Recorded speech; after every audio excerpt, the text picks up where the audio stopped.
Start பண்ணோம். இன்னைக்கு தான் எங்களோட கிரேட் 11 புதிய ஒரு வகுப்பு ஆரம்பிக்கப்படுது. இதுதான் எங்களோட முதலாவது வகுப்பு கிரேட் 11.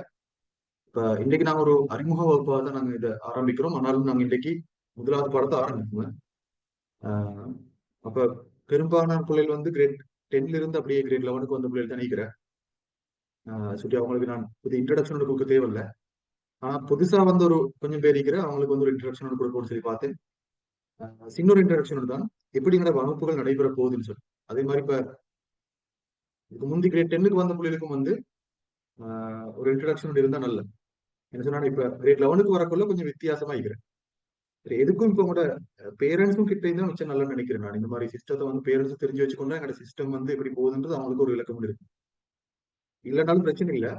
ஆனா இந்த விஷயம் வந்து பேரண்ட்ஸுக்கு தெரியற வரைக்கும் மிச்சம் நல்ல வேணும் சொன்னா அப்போ ஒரு மானிட்டரிங் விஷயம் வந்து பேரண்ட்ஸால நடக்கும். உங்களை வந்து மானிட்டர் பண்ணி கொண்டு இருப்பாங்க. அப்ப நீங்க வேலைகளை செய்யறான்னு சொல்லி சரி இல்லாட்டி கட்டாயம் இல்லை. பட் இருந்தா நல்ல பாருங்க. இப்ப இதுல வந்து நாங்க இந்த எங்க கிளாஸ்ல வந்து இதுக்கு போற நடைபெற கிளாஸ்ல வந்து நாங்க டைம் டேபிள் என்னன்னு சொன்னா எங்க டியூஸ்டே 8:30க்கு சரியா ஸ்டார்ட் பண்றதுக்கு நாங்க பார்ப்போம். ரைட்டா இப்ப நாங்க இன்னைக்கு வந்து 8:47 மாதிரி ஆயிடுச்சு. ஆனா வந்து இதுக்கு முந்தி எங்களுக்கு வந்து இதுக்கு முந்தி இருந்த பிரச்சனை என்ன சொன்னா டியூஸ்டே வந்து இன்னொரு கிளாஸ் முடிக்கிறோம். அது முடிஞ்சோட தான் நாங்க இந்த கிளாஸ் ஸ்டார்ட் பண்றோம். பிரச்சனை ஒன்று இல்லை. இப்ப அந்த பிரச்சனையை நல்லா சோல்வ் பண்ணிட்டோம் நாங்க. அப்ப இதுக்கு பிறகு 8:30க்கு சரியா எக்ஸாக்டா ஸ்டார்ட் பண்ணுவோம் நான் டியூஸ்டே. சரி டைமுக்கு 8:30க்கு ஸ்டார்ட் பண்ணுவோம். ஒரு குழப்பமும் இல்லை. 8:30ல இருந்து 10:15 வரை. சரி, எனக்கு ஒரு டைம் வச்சுக்கோங்க. ஏன்னா நான் அந்த ஒரு பாடத்தை உதாரணமா வந்து 10 o'clock ஆகுதுன்னு நீங்களே 10 o'clock ஆகுது நான் இன்னொரு பாடத்தை முடிச்சிடலன்னு சொன்னா 10:15 வரைக்கும் கொண்டு போகலாம். அதனால இந்த டைமை வந்து 10:15 வரைக்கும் வச்சுக்கோங்க. சரிதானே? 8:30 இருந்து 10:15 வரை. சரியா? இப்ப நான் முந்தி சொல்ற பிள்ளைகளுக்கு 10 மணிக்கு நான் முடிக்கிறேன்னா 10 மணில இருந்து ஒரு ஹவர் டைம் வைங்க. என்ன சரி செய்யறேன்னு சொல்றேன். இப்ப உதாரணமா நீங்க உங்களோட வீட்டுல ஒரு பயணம் கொண்டு போறேன்னு வைங்களேன். 10 மணிக்கு ஒரு பயணம் போறல. நீ சில நேரம் ஒரு எமர்ஜென்சி பயணம் சும்மா ஒரு ட்ரிப் கொண்டு போறீங்க. 10 மணிக்கு போறோம் பிளான் பண்ணிட்டு வைக்க வேணும். சரி, இப்ப நான் 10 மணி கிளாஸ் முடிச்சுட்டு போகணும்னு சொல்லி பாத்தீங்கன்னா 11 மணிக்குன்னு சொல்லி வைங்க. சரி, எப்பயுமே ஒரு கிளாஸ் முடிகிற டைம்ல இருந்து ஒரு ஹவர் சொல்லி வைங்க. உங்களோட அந்த டைமுக்கு தான் நான் ஆஃப் ஆகுவேன்னு சொல்லி வைங்க. சரி, உங்களுக்கு என்னமான வேலைகள் இருந்தேன்னு சொல்லி. இப்ப அது வந்து டியூஸ்டே டைம் டேபிள். இப்ப ஃப்ரைடே வந்து எங்களுக்கு ஒரு டைம் டேபிள். இப்ப இது இந்த 2 நாட்கள் தான் நடைபெற போகுது. இப்போ ஒன்று டியூஸ்டே, இன்னொன்று ஃப்ரைடே. ஃப்ரைடே பாத்தீங்கன்னு சொன்னா ஃப்ரைடேயும் வந்து 8:30 to 10 தான். 10:15 நான் வைக்கிறவங்க அந்த 15 மினிட்ஸ் வந்து அந்த முடிக்கிறதுக்கு எடுக்கிறதுக்கு ஒரு அந்த மாதிரி டைம் ஒன்று எடுக்கிறதுக்காக தானே. இப்ப 8:30 சொன்னதுக்கு நாங்க ஜாயின் பண்ணி எல்லாம் ஆகுள்ள 8:35 ஆயிடும். அப்படிமே 10:05 தான் முடிக்கணும். 1.5 hours சொன்னோம். சரியா? அப்ப அப்படி இருக்கிற சொல்லி நாங்க கொஞ்சம் முன்னுக்கு ஆக்குறோம், கொஞ்சம் பின்னுக்கு ஆக்குறோம். 10:15க்கு மாதிரி முடிக்கிற மாதிரி தான் எங்களுக்கு ஐடியா. அப்ப டியூஸ்டே இருந்தால் ஃப்ரைடே இருந்தால் சரியா எக்ஸாக்டா 8:30க்கு நாங்க ஸ்டார்ட் பண்ணுவோம். ஒரு நாள் பின்னுக்கு போவானு. இதுக்கப்புறம் நாங்க கிளாஸ் டைமுக்கே ஸ்டார்ட் பண்ணுவோம். டைமுக்கு ஸ்டார்ட் பண்ணி கொண்டு போவோம். அதோட இது வந்து தியரி கிளாஸ் நடக்கிற டைம். சரியா? தியரி கிளாஸ் நடக்கிற டைம். இப்ப எங்க கிரேட் 10 சிலபஸ் ஃபுல்லாவே முடிஞ்சு ஒரு இன்னொரு பகுதி ஒன்று இருக்கிற கிரேட் 10 சிலபஸ்ல அந்த உயிரின் தொடர்ச்சின்னு சொல்லக்கூடிய பகுதியில வந்து அந்த மனித இனப்பெருக்கத்துல கடைசி ஒரு 2-3 தாள் மட்டும் நீங்க பாக்குறது. அதை நாங்க எக்ஸ்ட்ரா கிளாஸஸ் போட்டு முடிப்போம். இப்போ கிரேட் 11 நாங்க இன்றைக்கு ஆரம்பிக்க போறோம். இன்றையில இருந்து நாங்க கிரேட் 11 தான் வலிமையான கிளாஸஸ்ல போகும். எக்ஸ்ட்ரா கிளாஸஸ் வந்து இந்த கிழமையில ஏதாவது ஒரு நாள்ல நடக்கும். அதுல வச்சு நாங்க அந்த இந்த பகுதியை முடிச்சிடும். இந்த பகுதியை இனப்பெருக்கம் சொல்லக்கூடிய பகுதியை முடிச்சிடும். மனித இனப்பெருக்கத்துல பகுதியை ஃபுல்லாவே முடிச்சிடும். அப்ப தியரி கிளாஸ் இது கூட கிரேட் 11 நடக்க போகுது. இதுல வந்து நாங்க சொன்ன மாதிரி 2 கிழமைக்கு ஒருக்கா. சரியா? 2 வீக்ஸுக்கு ஒருக்கா. சரி, கிரேட் 11 பகுதியில இப்ப நாங்க கிரேட் 11 பகுதியில படிக்கிறோம் தானே, அதுல ஒரு பாஸ் பேப்பர் கிளாஸ் ஒன்று நடக்கும். சரியா? கொஞ்சம் நீங்க மைக் யார்ட்ட வேலை செய்த பாஸ் பேப்பர் கிளாஸ் நடக்கும் 2 வீக்ஸ்க்கு ஒருக்கா. அதே நேரம் கிரேட் 10 புள்ளவர்களுக்கு இப்ப புதுசா வந்து கிரேட் 10 புள்ள இருக்கிறது தானே, இப்ப அவங்களுக்கும் நான் 2 வீக்ஸுக்கு ஒருக்கா ஒரு பாஸ் பேப்பர் கிளாஸ் ஒன்று இருப்பேன். அது கிரேட் 10 பாஸ் பேப்பர் கிளாஸ். ஏன் நாங்க இப்ப 2 வைக்க போறோம்னு சொன்னா, சரியா, ஏன் நாங்க 2 வைக்க போறோம்னு சொன்னா இது ரெண்டும் உங்களுக்கு ஃப்ரீயா தான் நடக்குமே. இது ரெண்டும் ஃப்ரீயா நடக்கும். சோ இத நோக்கம் என்னன்னு சொன்னா, இப்படி ஃப்ரீயா வைக்கிறதுக்கான நோக்கம் என்னன்னு சொன்ன போலே இதுலதான் இப்ப நாங்க கிரேட் 10ல படிச்ச விஷயங்களை நாங்க வந்து தொடர்ந்து மீட்டர் செஞ்சு கொண்டே இருக்கலாம். இந்த உலகில் கிட்டவாக்குள்ள கிரேட் 10 ஃபுல்லாவே மறந்திருந்தேன்னு சொன்னா ஓலவல்ல 50 மார்க்ஸ் தான் எடுக்கலாம். எது தெரியுமா? ஓலவல்ல சரி 50% கிரேட் 10ல தான் வருது. 50% கிரேட் 10ல தான் வருது. அப்ப நான் கிரேட் 10 மறக்கப்படாது தானே. அப்ப நான் உங்களுக்கு சொல்லுவேன் கிரேட் 10ல இப்படி ஒரு பாதியில நாங்க பாஸ் பேப்பர் செய்ய போறது இல்ல. பாஸ் பேப்பருக்கு டாபிக் தாரல. அந்த நேரத்துல நாங்க பாஸ் பேப்பர் கிளாஸ் வைப்போம். 2 மாதம் பாஸ் பேப்பர் நடக்கும். ஆனா பாஸ் பேப்பர் செய்யக்குள்ள எங்களுக்கு கிரேட் 10 பகுதி, கிரேட் 11 பகுதி எல்லாமே கலந்து ரிவிஷன் செஞ்சு கொடுப்போம். சரியா? இப்ப என்ன கிரேட் 11க்கு நடக்கிற பாஸ் பேப்பர் கிளாஸுக்கும் நீங்க வரணும். சரியா? கிரேட் 10க்கு நடக்குது பாஸ் பேப்பர் கிளாஸ், அதுக்கும் நீங்க வரணும். கிரேட் 10க்கு இப்பவே பாஸ் பேப்பர் கிளாஸ் நடக்காது. கிரேட் 10 புள்ள அடிக்கிறது தானே, அவங்களுக்கு இப்பவே பாஸ் பேப்பர் கிளாஸ் நடக்காது. இப்ப அவங்களுக்கு படிச்சு முடியணும். ஒரு யூனிட் சரி முடிச்சா தான் எங்களுக்கு பாஸ் பேப்பர் கிளாஸ் வைக்கலாம். அவங்களுக்கு இப்பதான் ஆரம்பிச்சுக்கிறேன் சுட்டி. அவங்களுக்கு இப்பவே பாஸ் பேப்பர் கிளாஸ் ஸ்டார்ட் ஆகாது. ஃபியூச்சர்ல நாங்க பாஸ் பேப்பர் கிளாஸ் கிரேட் 10க்கு ஸ்டார்ட் பண்ணக்குள்ள அவங்களுக்கும் நீங்க சேர்ந்து வரணும். சரியா? அது ஒரு விஷயம். அடுத்தது உங்களுக்கு ஒவ்வொரு யூனிட் முடியக்குள்ள யூனிட் வைஸ் எக்ஸாம் ஒன்று நடக்குது. ஒவ்வொரு அழகு முடியக்குள்ளையும் இதுக்கப்புறம் யூனிட் வைஸ் எக்ஸாம் நடக்கும். அது இப்ப கிரேட் 11 நாங்க இப்பதானே ஸ்டார்ட் பண்றோம். சரியா? அடுத்த கிழமை இப்ப நாங்க ஸ்டார்ட் பண்ணக்குள்ள அடுத்த கிழமை எங்களுக்கு கிரேட் 11 அந்த ஒரு யூனிட் முடிக்கல. ஒரு யூனிட் முடிச்சா தானே ஒரு எக்ஸாம் செய்யலாம். அப்ப நாங்க என்ன செய்யறோம்னா கிரேட் 11ல ஒரு யூனிட் போயிட்டு கொண்டு இருக்கிற காலத்துல கிரேட் 10ல ஒரு 3 யூனிட், சும்மா உதாரணம் சொல்ல போனா நியூட்டன் இயக்க விதிகள், உராய்வு விசை, விசை திருப்பல், அப்படின்னு 3 யூனிட் எடுத்து அதுல ஒரு எக்ஸாம் ஒன்று வைக்கிறேன். ஒரு கூகுள் ஃபோர்ம் எக்ஸாம் உங்களுக்கு வைப்பேன். சரி, கூகுள் ஃபோர்ம் எக்ஸாம் எம்சிக்யூ, மெயினா எம்சிக்யூ தான். சரியா? அந்த எம்சிக்யூ செஞ்சு கொண்டு நாங்க மத்த பேப்பர்ஸும் தாரதான், பட் எம்சிக்யூ தான் மெயினா ஃபோக்கஸ் பண்றேன். சரி, செஞ்சேன்னா அதுல எல்லாமே டிஸ்கஸ் பண்ணி பட்டுரும். எம்சிக்யூ செய்யக்குள்ள கணக்கு இது எல்லாமே டிஸ்கஸ் பண்ணி பட்டுரும். அப்ப ஓகே ஆகிடும். சரி, அப்ப கூகுள் ஃபார்ம்ல உங்களுக்கு எம்சிக்யூ கொண்டு வரும். அப்ப கூகுள் ஃபார்ம்ல எம்சிக்யூ செய்யறதுக்கு இது வரைக்கும் யாரும் செஞ்சிடலன்னு சொன்னா உங்களுக்கு இமெயில் ஒன்று வேணும். இப்பவே இமெயில் அட்ரஸ் ஒன்று ஓபன் பண்ணி கூகுள் குரோம், உங்களோட போன்ல கூகுள் குரோம் எடுத்து வச்சுக்கோ. சரிதான்? அவ்வளவு செஞ்சா போதும், வேற ஒன்றுமே தேவை. கூகுள் ஃபார்ம்ல எம்சிக்யூ செய்யறதுக்கு அந்த லிங்கை கிளிக் பண்ணினா உங்களோட இமெயில கேட்கும். சரியா? அப்ப அந்த டைம்ல இமெயில கொடுத்து கூட டைம் வேஸ்ட் பண்ணி இப்பவே நீங்க இமெயில் ஒன்று ஓபன் பண்ணி கூகுள் குரோம்ல அந்த இமெயில கொடுத்து வைங்க. கூகுள் குரோம் அக்கௌண்ட் ஒன்று ஓபன் பண்ணி நீங்க அவ்வளவுதான். சரி, இமெயில் ஒன்று ஓபன் பண்ணிட்டு நீங்க கூகுள் குரோம் ஓபன் பண்ணக்குள்ள அந்த இமெயில கொடுத்துட்டீங்கன்னா சரி.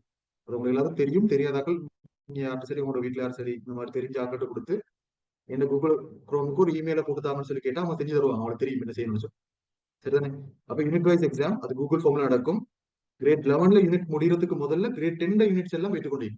3 யூனிட்டா கலந்து நான் பேப்பர்ஸ் தருவேன். சரி, அதை நான் செஞ்சு கொடுக்க போறோம். அது யூனிட் வைஸ் எக்ஸாம். அப்ப இவ்வளவுதான் கிடைச்ச சிஸ்டம். சரியா? அப்புறம் கடைசிக்கு நான் உங்களுக்கு ஷார்ட் நோட்ஸ் தரதுக்கு ஒரு பெரிய கிளாஸ் ஒன்று வைக்கிறேன், அதுக்கு ஒரு செமினார் சீரிஸ் ஒன்று வைக்கிறேன். அப்படி கடைசி தான் அப்படி உழவலை வைத்து எழுதுறேன். அப்போ உழவல்ல நான் சொன்ன மாதிரி ஏ வரலன்றதான் சந்தேகம். ஏ வரலன்னா சந்தேகம். அந்த சிஸ்டத்தை படி போகணும்னு சொன்னால் ஷூரா ஏ ஒன்று வாரேன். சரியா? அதனால நீங்க என்ன செய்யணும்னா நான் சொல்லித்தர மாதிரி செஞ்சுக்கணும். அந்த சரி, வேற ஒன்றும் நீங்க எக்ஸ்ட்ராவா செய்ய தேவை. நான் சொல்லித்தர மாதிரி செய்யணும், அவ்வளவுதான். சரிதானே? அதுல இப்ப நான் சில பாடங்களுக்கு மட்டும் டியூட் தார, எல்லா பாடங்களுக்கும் அல்ல, சில பாடங்களுக்கு மட்டும் உங்களுக்கு டியூட் கிடைக்கும். அதை சுற்றி உங்களுக்கு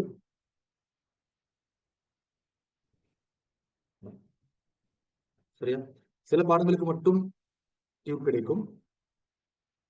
அந்த டியூட் கிடைக்கிற நேரம் உங்களுக்கு அந்த பாடங்களை ஆரம்பிக்கிறதுக்கு ஒரு 2-3 நாட்களுக்கு முதல்ல உங்களுக்கு டியூட் வந்து சேரும். அப்ப நீங்க பிரிண்ட் எடுத்துட்டு வந்தீங்கன்னா உங்களுக்கு செஞ்சு கொண்டு போகலாம். அதுலயும் உங்களுக்கு டியூட் தார அந்த கிரேட் 11ல தொகுதிகள் ஒரு பாடம் கொண்டு இருக்கிற சமீபாட்டு தொகுதி, சுவாச தொகுதி, அப்படி தொகுதி ஒன்று அந்த பாதிக்கு ஒரு டியூட் தார. அதே மாதிரி கடைசி பாட்டு உயிர்கோளம் ஒரு பாடம் ஒன்று இருக்கிற கிரேட் 11லயும் உயிர்கோளம் ஒரு பாடம் ஒன்று கடைசி பாடம், அதுக்கு ஒரு டியூட் தான்.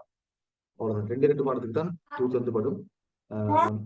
டியூட் தாரன்னு உங்களுக்கு சொல்றேன். பட் டியூட் தந்தேன்னா உங்களுக்கு அந்த டியூட் ஒரு கிளாஸ் நடக்கிறதுக்கு ஒரு 3 நாளைக்கு முதல்ல நடக்கும். 3 நாளைக்கு முதல்ல உங்களுக்கு டியூட் கிடைக்கும். அப்ப நீங்க பிரிண்ட் எடுத்து கூட வரணும் கிளாஸ். மத்ததெல்லாம் கையால் எழுதுறது. நாங்க இப்ப ஆரம்பிக்க போற பாடம் கையால் எழுதுற பாடம். கையாளன்னு சொன்னால் சும்மா நாங்க வளமையா நாங்க கிளாஸஸ் போயிட்டு எழுதுறலே நோட்ஸ் அதுக்கு. அப்ப கையால் எழுதுறதுக்கு இது வரைக்கும் நீங்க ஃபர்ஸ்ட் கிளாஸ் வந்திக்கிற பிள்ளைகளுக்கு நான் சொல்றேன், கட்டாயம் ஒரு சிஆர் புக்னு வச்சுக்கோ. கிளாஸுக்கு வரக்குள்ள நீங்க வாங்கணும். இதை மட்டும் தான் சிஆர் புக் கொண்டு 200 பேஜ்க்கு வாங்கி வச்சுக்கோங்க.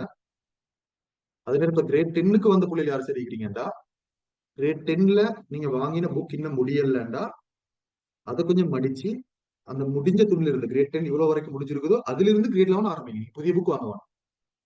சரி, கிரேட் 10 முடியலன்னு சொன்னா அந்த புதிய புக் வாங்காம அதுல இருந்து ஆரம்பிங்க. அது முடிஞ்சோடனே கிரேட் 11க்கு இன்னொரு புக் வாங்க. சரிதானே? கிரேட் 10 வேற கிரேட் 11 வேறன்றது அல்ல, எல்லாமே உளவல் சிலபஸ். அதனால கிரேட் 11 சும்மா தலைப்பொண்டு போட்டுட்டு கிரேட் 11 பாடத்தை ஆரம்பிச்சு போயிருங்க. புதிய புக் வாங்க தேவை. சரிதானே? அப்ப புதுசா வந்தாக்கள் சிஆர் புக் ஒரு 200 பேஜ் புக் வாங்கி வச்சுக்கோங்க. சிஆர் புக்க மத்த கோப்பியால சிஆர் புக் கட்டாயம். அதோட பாஸ் பேப்பர் புக் வாங்கி வச்சுக்கிறோம். அவ்வளவு எதிரமா. இப்ப நாங்க பாஸ் பேப்பர் கிளாஸ் செய்யக்குள்ள நான் உங்களுக்கு பேப்பர் தாரல. நாங்க பாஸ் பேப்பர்ல நம்பரை போட்டு 2007ஆம் ஆண்டு இத்தனா கேள்வி நம்பரை போட்டு செய்யலாம். அவ்வளவு உங்களுக்கு நான் பேப்பர் தாரல, அந்த பேப்பரை தராமிக்கிறதுக்கு தான் உங்களுக்கு நான் வாங்க சொல்றேன் பாஸ் பேப்பர் புக். சரியா? பாஸ் பேப்பர் புக்கை கட்டாயம் எல்லாரும் வாங்கிக்கோங்க, எல்லாரும் வாங்கிக்கோங்க. இது வரைக்கும் வாங்காத ஆட்கள் அப்படியே உங்களோட சீனியர்ஸ் மாதிரி யாரும் சரி இருந்தா அவங்கள்ட்ட கேட்டு எடுத்துக்கோங்க. அப்படியே உங்களோட தாத்த மாதிரி யாரும் செஞ்சா அவங்களோட புக்கை வச்சுக்கணும். சரி, சரியா? பாஸ் பேப்பர் புக் அவ்வளவுதான், சிம்பிள் விஷயம், டென்ஷன் ஆகிற விஷயம் ஒன்றும் இல்லை. இப்போதான் பாருங்க, இவ்வளவுதான் நம்ம செய்ய போறோம். தியரி கிளாஸஸ் டியூஸ்டே ஃப்ரைடே நடக்கும், 8:30 8:30 ரெண்டுமே 8:30 தான். ஃப்ரீ கிளாஸஸ் உங்களுக்கு நடக்கும், பாஸ் பேப்பர் கிளாஸ் 2 வீக்குக்கு ஒருக்கா.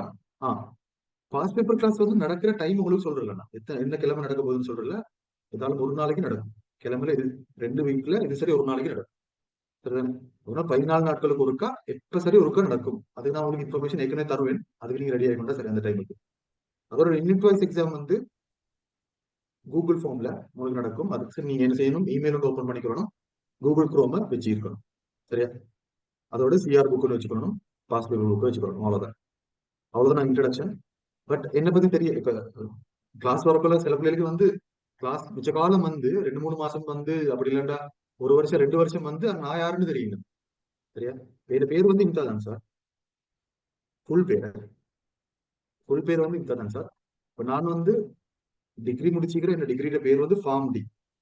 ஃபார்ம் டின்னு சொன்னா டாக்டர் ஆஃப் ஃபார்மசின்னு சொல்லி, டாக்டர் ஆஃப் ஃபார்மசி. இது ஒரு டாக்டரேட் டிகிரி உண்டு. ஆனா இதுல வந்து நாங்க படிக்கிற வந்து மெடிசின் அல்ல.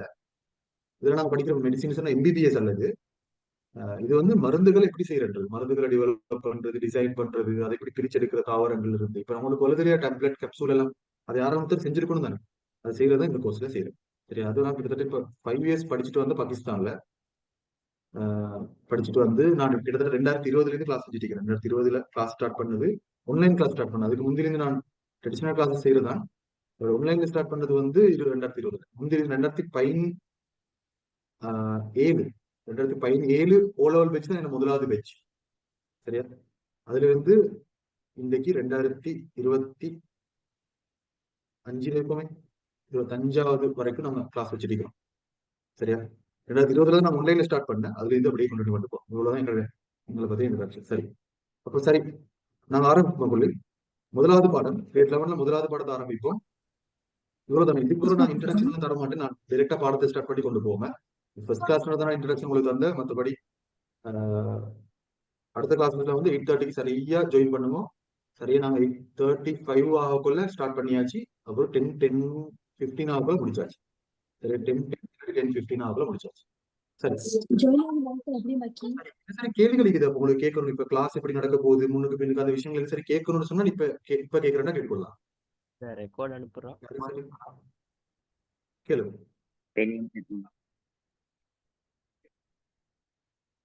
அடுத்து இப்ப உங்களுக்கு டவுட் வந்தா மைக் ஆன் பண்ணி கேளுங்க. மைக் ஆன் பண்ணி கேட்க வெக்கமா இருந்துன்னு சொன்னா சட்ல கேளுங்க. வேண்டிய மாதிரி உங்களுக்கு டவுட்டை கேட்டு தெளிவுபடுத்திக்கணும். சரி, அதனால டவுட் கேட்கறதுல எந்த குழப்பமும் இல்லை உங்களுக்கு. ரெக்கார்ட் அனுப்புறோம், சொல்லுங்க. ரெக்கார்ட் அனுப்புறதானே? கிளாஸ் முடிஞ்ச உடனே உங்களுக்கு 2 ரெக்கார்டிங் வரும். சரியா? ஒன்று கிளாஸ் முடிஞ்சு இமீடியட்டா ஒரு 1 hour 2 hourக்குள்ள மேபி உங்களுக்கு ரெக்கார்டிங் கொண்டு வரும். அது வந்து ஜூம்லயே உங்களுக்கு போயிட்டு பார்க்கலாம். கிளாஸ் முடிஞ்சோன்னு எங்க ஜூமுக்கு ரெக்கார்டிங் போயிட்டாச்சு. இப்ப நான் நடக்கிற கிளாஸ் வந்து ஜூமுக்கு போயிட்டாச்சு. அப்ப ஜூம்ல போயிட்டு உங்களுக்கு ரெக்கார்டிங் பார்க்கலாம். சரியா? அப்புறம் அடுத்த நாள் என்ன செய்வாங்கடா அகாடமியால அதான் யூடியூபுக்கு அப்லோட் பண்ணிட்டு அந்த யூடியூப் லிங்கையும் உங்களுக்கு அனுப்புவாங்க. அது வந்து ஒரு 3 நாட்களுக்கு இருக்கும். அதோட நீங்க பாத்துக்கணும், அந்த அந்த டைமுக்கு நீங்க பாத்துக்கணும். 3 நாட்களுக்கு இருக்கு, அந்த டைம்ல பாத்துக்கணும். அதான் ரெக்கார்டிங். சரி, அதே நேரம் இப்ப நான் கிளாஸ்ல எழுதுற நோட்ஸ் எல்லாம் மிக்கு தானே. இப்ப நான் கிளாஸ்ல இப்ப நோட்ஸ் நான் படிக்கிறேம்மா மைக் எழுத பாருங்க. நான் கிளாஸ்ல எழுதுற நோட்டை வந்து நான் பிடிஎஃப் மாத்தி, ஒவ்வொரு நாள் எழுதுற நோட்டையும் நான் பிடிஎஃப் மாத்தி உங்களுக்கு நான் அதே நாள் சென்ட் பண்ணுவேன். கிளாஸ் முடிஞ்சோம் உங்களுக்கு நோட்ஸும் வந்தாச்சு, ரெக்கார்டிங் வந்தாச்சு. அதான் சிஸ்டம். சரிதானே? இந்த மாதிரி இப்ப ரெக்கார்டிங் பாக்குறேன்றாலும் உங்களுக்கு இப்படித்தான் பிள்ளைகளுக்கு நான் சொல்றேன் வந்து ஜூம்ல ஒரு பேக்கேஜ் வச்சுக்கொள்ள சொல்லு. இப்ப நீங்க டயலாக் என்ன ஒரு சிம் ஒன்று யூஸ் பண்றேன், அதுல ஜூமுக்குன்னு ஒரு பேக்கேஜ் ஒன்றிக்கிறேன். எனக்கு 20 ஜிபி எப்படி கிடைக்கிற ஒரு 200 ரூபா 300 ரூபா தான் வரும். அப்படின்னா அது நம்மளால நல்லாவே சீப், ஜூமுக்கு மட்டும் எடுக்கிறது. சில பிள்ளைங்க திரும்ப செய்யறாங்க, கிளாஸுக்கு வர மற்ற பிள்ளைங்க என்ன செய்யறாங்கன்னா ஜூமுக்கு ஒரு பேக்கேஜும் யூடியூபுக்கு ஒரு பேக்கேஜும் வாங்கி வச்சுக்கொள்றோம். இந்த யூடியூப் வீடியோஸும் நாங்க போட்டு சுட்டி. சரியா? நான் யூடியூப்லயும் ஃப்ரீ கிளாஸஸ் பேப்பர் கிளாஸ் எல்லாம் செய்யக்குள்ள அதையும் பாக்குறதுக்கு பிள்ளைகள் வச்சுக்கிடுவாங்க. அப்படி இல்லைன்னா நாங்க இப்ப ஜூம்ல போட்டுட்டு ஜூம்ல இருந்து அழிச்சிட்டு யூடியூபுக்கு அப்லோட், ஜூமுக்கு போடுற அப்படின்னா ஜூம் ஒரு கிளவுட் ஒண்டிக்கிறேன். இப்ப நீங்க ஜூம்ல ஆன்லைன் கிளாஸ் வர மாதிரி ஜூம்ல வேறொரு சிஸ்டம் முடிக்கிற கிளவுட் இருந்துச்சு அந்த லிங்க் அனுப்பும் உங்களுக்கு அனுப்புறேன். அது யூடியூப் மாதிரி தான் லிங்க் கிளிக் பண்ணோன்னே அங்க போய் வீடியோ பார்க்கலாம். அப்புறம் அங்க அழிச்சிட்டு நாங்க எடுத்து யூடியூபுக்கு போட்டோம். ஏன்னா அங்க வந்து எங்களுக்கு ஒரு 4 GB மாதிரி தான் தார அங்க வீடியோஸ் நிறைய கொள்ள அங்கிருந்து அழிச்சு யூடியூப்க்கு அப்லோட் பண்ணுறேன். யூடியூப்ல வந்து அன்லிமிட்டடா அப்லோட் பண்ணலாம் தானே. அதனால அது மாதிரி நான் பிள்ளைகளுக்கு சொல்லி வச்சுக்கிறது தான் லிங்க். என்னோட லிங்க் எங்கேயுமே ஷேர் பண்ணுவான்னு சொல்லி ஏன்னா வர்ற பிள்ளைகளுக்கு அது ஒரு அநீதியா இருக்கும். அப்படியே லிங்க் வேணும் நோட்ஸ் வேணும்னு சொல்ற ஆட்கள் சரியா. மற்றபடி என்ன வேணும்னாலுமே என்ன நம்பரை கண்டெக்ட் பண்ண சொல்லும் சரியா. என்ன நம்பர் இல்லாத ஆட்கள் இந்த நம்பர் சேவ் பண்ணிக்கோங்க. இது என்னோட நம்பர், இது என்ன நம்பர், இந்த பர்சனல் நம்பர். அதே நேரம் இது எங்களோட அகாடமி நம்பர். இதை உங்களுக்கு கண்டெக்ட் பண்ணா எங்களோட எட்மினா உங்களுக்கு கண்டெக்ட் பண்ணிக்கொள்ளலாம். அகாடமியோட எட்மினா கண்டெக்ட் பண்ணிக்கொள்ளலாம் சரியா. இது அட்மின் நம்பர், இது என்ன நம்பர் சரி. என்ன நம்பர் இன்னும் சேவ் பண்ணாதாக்கள் சேவ் பண்ணிட்டு உங்களோட பேரையும் உங்களோட கிரேடையும் அனுப்பி வைங்க. அப்ப என்ன நான் போடுற அப்டேட்ஸ் எல்லாம் வந்து அந்த நம்பர்ல தான் போட்டுருக்கேன். அது ஒஃபிஷியல் நம்பர். அப்ப அதுலதான் நான் ஸ்டேட்டஸ்ல போடுற விஷயங்கள் எல்லாமே நான் அதுல தான் போடுறேன். அப்ப அது உங்களுக்கு என்ன சரி புதிய இன்ஃபர்மேஷன் பாஸ்ட் பேப்பர் கிளாஸ் ஒன்று இருக்குது அப்படின்றது எல்லாமே அங்கதான் நான் போடுவேன். அப்ப பாக்குறவர்கள் அதுல ஸ்டேட்டஸ்ல பாத்துக்கோங்க கட்டாயம். சரி இது என்ன நம்பர் சேவ் பண்ணிக்கோங்க. இது அட்மின் நம்பர். இதை தவிர வேற எந்த நம்பரும் எங்கிட்ட இல்லை சரியா. இப்ப யாரு சரி இந்த 2 நம்பரையும் தவிர வேறொரு நம்பர்ல இருந்து எங்கட அகாடமின்னு சொல்லி மெசேஜ் பண்றாங்கன்னு சொன்னா அதுக்கு ரிப்ளை பண்ண வேணாம் சரியா. அதுக்கு ரிப்ளை பண்ண வேணாம். இது 2 மட்டும் தான் எங்கட நம்பர். 2 மட்டும் தான் எங்க நம்பர். இதுக்கு மேலதிகம் எங்களுக்கு எந்த நம்பரும் இல்லை. இந்த போன முறை நான் உங்களுக்கு கதைன்னு சொல்றேன் சரியா. போன முறை கிளாஸுக்கு வந்து ஒரு போய் ஒன்றுதான் இவன் என்ன செஞ்சான்னு சொன்னா இப்ப நான் அவங்களுக்கு லிங்க் அனுப்புறது தானே. அந்த லிங்க் எடுத்து இவன் ஒரு வியாபாரம் செய்யற. எப்படி வியாபாரம் செய்யறா அவரே ஒரு போஸ்டரை போட்டு எந்த போட்டோ வந்து இந்த போஸ்டர் நிம்மதி கமெண்ட்ஸ் படிக்கிறதே கூட அதே மைக் வேலை செய்யறது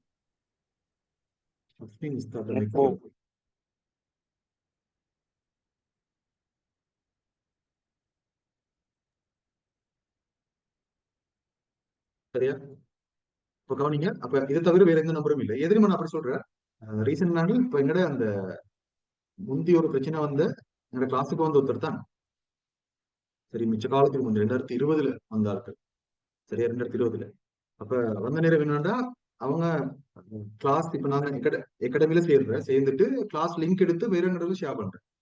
சரி ஃப்ரீயா சரி கொடுத்திருந்தாலும் பிரச்சனை இல்லை. இது என்னன்னு சொன்னா இவர் ஃபீஸ் எடுத்துக்கொண்டு எங்கட லிங்க் எல்லாம் செட் பண்ணி அவர் வித்துட்டு இருந்திக்கிறார்.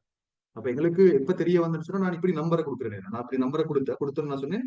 இதை தவிர வேற எந்த ஒரு நம்பரும் எங்களுக்கு இல்லைன்ற கொள்ள இந்த நம்பர் ஒரு புள்ள சேவ் பண்ணி சார் நான் வேற நம்பருக்கு தான் ஃபீஸை கட்டினேன் எப்படி அது என்ன தெரியும் அப்படின்னு சொல்லி கடைசி பார்த்தா நான் கொடுக்குற லிங்க் எல்லாம் இன்னொரு இடத்துக்கு ஷேர் பண்ணி அவர் அப்படியே ஒரு பெரிய பிசினஸை செஞ்சு கொண்டிருக்கிறார். அது வந்து பாதுகாப்பு இல்லாதனாலதான் நான் சொல்றேன் இந்த நம்பரை தவிர வேற எந்த நம்பரும் எங்களுக்கு இல்லை சரியா. சரி ஓகே. அப்ப தலைப்போடும் வழியில் நாங்க புதிய பாடத்தை ஆரம்பிக்கிறோம். தலைப்போடுங்க. சரி இதை நம்பர் ரீட் பிரச்சனை. தலைப்போடுங்க தாவர இலையம்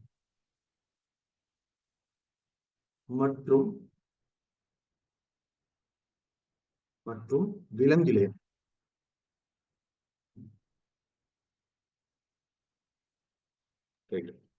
சார் அவரோட சவுண்டை அதுல கொஞ்சம் முதலாவது கொஞ்சம் விலகுது.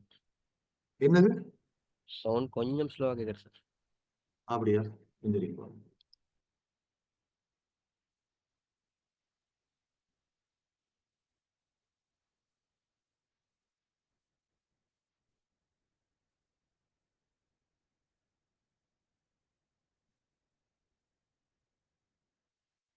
சார் இப்ப பாருங்க நான் பேசுறது கேக்குதா? ஓ சார் இப்போ கேக்குது. ரைட். இப்ப சரியா? ஓ சார் ரைட் ஓகே. சரி ரைட் ஓகே. சரி தாவர இலை மற்றும் விலங்கிலை. சரி முதலாவது நம்ம பார்ப்போம். அதுல இலையம்னு சொன்னா என்னன்னு சொல்லி பார்ப்போம். இலையம் சரியா. இப்ப நாங்க படிக்க போற முதலாவது தலைப்பு கிரேட் 10 கிரேட் 11ல இலையம்னு சொல்லக்கூடிய தலைப்பு. அதுல பாவம் முதலாவது இலையம்னு சொன்னேன் நான் சரியா.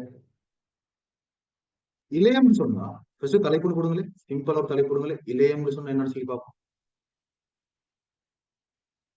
இலையம்ன்ற ஒரு தலைப்பு கொடுங்களே.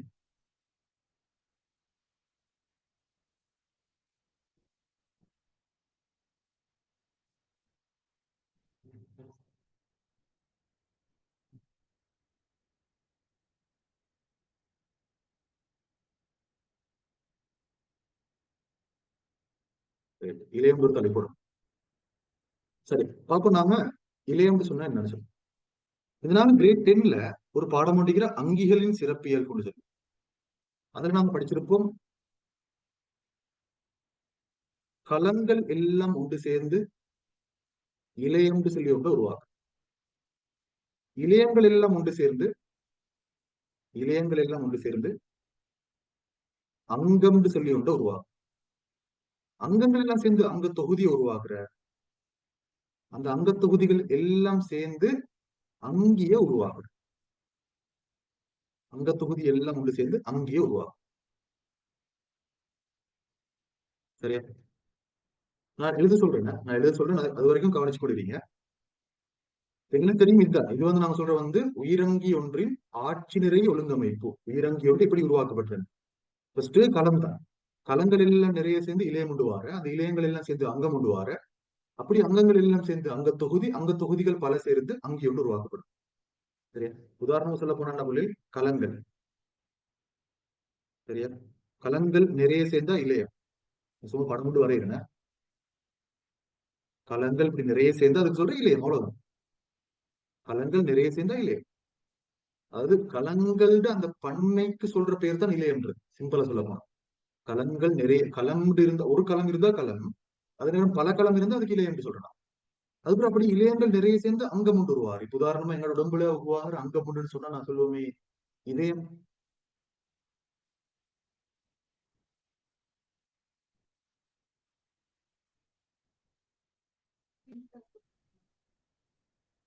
சரியா? இதயம்ன்றது ஒரு அங்கம் எங்களோட உடம்புல. அதே மாதிரி இப்படி இதயம் இது மாதிரி அங்கங்கள்லாம் சேர்ந்து அங்க தொகுதிகள். இப்ப எங்களோட மனிதனை பொறுத்தவரைக்கும் மனிதன்ல வந்து கிட்டத்தட்ட 11 அங்க தொகுதிகள் இருக்குது. 11 அங்க தொகுதிகள்.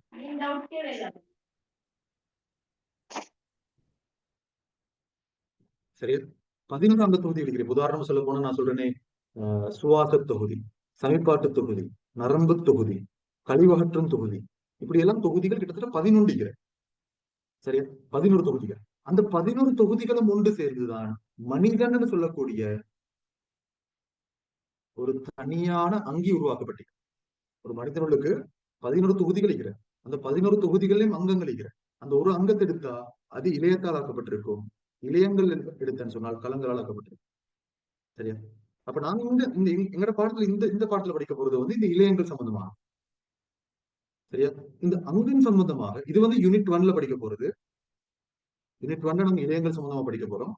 அங்கம் சம்பந்தமா படிக்க போறது அங்க தொகுதி சம்பந்தமா. அது சொல்றேன். அங்கம் அங்க தொகுதி சம்பந்தமா இதை பத்தி படிக்க போறது வந்து நாங்க இப்ப யூனிட் 6ல வச்சு. சரியா? பாருங்க, யூனிட் 1ல வச்சு இளையத்தை பத்தி படிப்போம். அங்கம் அங்க தொகுதியை வச்சு யூனிட் 6ல வச்சு படிப்போம். அதே மாதிரி களத்தை பத்தி நாங்க இங்க படிச்சிருக்கிறோம். ஏற்கனவே கிரேட் 10ல நாம படிச்சிருக்கோம். சரியா? களத்தை பத்தி விலங்கு களம் தாவர களத்தை எல்லாம் வரைஞ்சி குறிச்சிக்கிறோம் கிரேட் 10ல வச்சு. சரியா? அப்ப அது தெரியாதாக்கள் யார்? சரி, இப்ப கிரேட் 10 படிக்காதாக்களுக்கு ஃபர்ஸ்ட் டைம் நீங்க கிரேட் 11க்கு தான் வந்து ஜாயின் பண்ணிக்கிறீங்கன்னா உங்களுக்கு கிரேட் 10ஓட ஜாயின் பண்ணலாம், பிரச்சனை இல்லை. அப்படி இல்லை உங்களுக்கு சில சப்ஜெக்ட் மட்டும் எடுக்கணும்னு சொன்னா அந்த சப்ஜெக்ட்டுக்கு மட்டும் கிரேட் 10க்கு ஜாயின் பண்ணலாம், பிரச்சனை இல்லை. சரியா? இப்போ நீங்க யாரு அவனோட ஒருத்தருமே யாருக்குமே தெரியாது. நீங்க ஜாயின் பண்றது யாருக்குமே தெரியாது, நீங்க இருக்கிறது யாருக்குமே தெரியாது. உங்களுக்கு விருப்பம் உங்களுக்கு என்னால ஒரு சப்ஜெக்ட் ஒன்று குழப்பமா இருக்குதுன்னா அந்த சப்ஜெக்ட் மட்டுமே உங்களுக்கு ஜாயின் பண்ணலாம், எந்த பிரச்சனையும் இல்லை.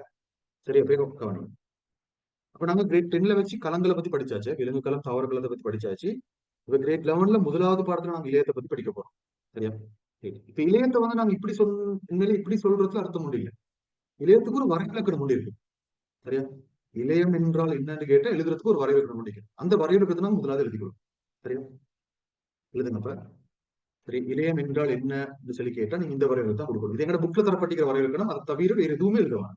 இளையம் என்றால் என்னன்னு கேட்டா இது மட்டும் கொடுக்கணும். முதலாவது கொடுங்க.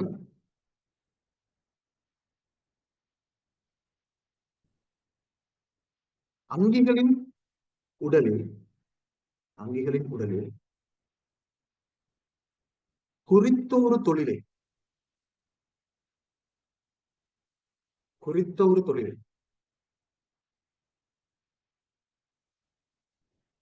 சரியா? எழுது. மேலுள்ள சொல்லிக்கிற விஷயம் ஒண்ணு எழுத தேவையில்லையா? ஃபர்ஸ்ட்டுக்கு இளையம்ன்றத போட்டு நீங்க வரைவிலக்கணம் எழுதுங்க. மேலுள்ளது எழுதினாக்கள் வெட்டவானம். சரியா? எழுதினாக்கள் வெட்டவானம். நான் இதை வந்து இந்த வரைவிலக்கணத்தை போட்டுட்டு தான் கீழே எழுத பார்த்தேன். சரி, பிரச்சனை இல்லை. நீங்க எழுதியிருந்தா மேலெழுத்து எழுதியிருந்தா சொன்னா வெட்ட தேவையில்ல.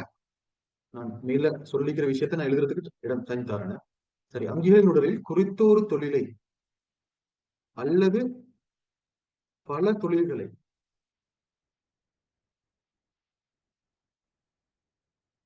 ஆற்றுவதற்காக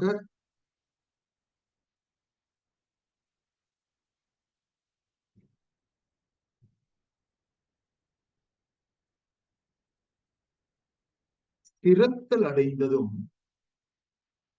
சரியா, அங்கீகாரின் உடலில் குறித்த ஒரு தொழிலை அல்லது பல தொழில்களை ஆற்றுவதற்காக சிரத்தல் அடைந்ததும் பொதுவான உற்பத்தி தோற்றுவாயை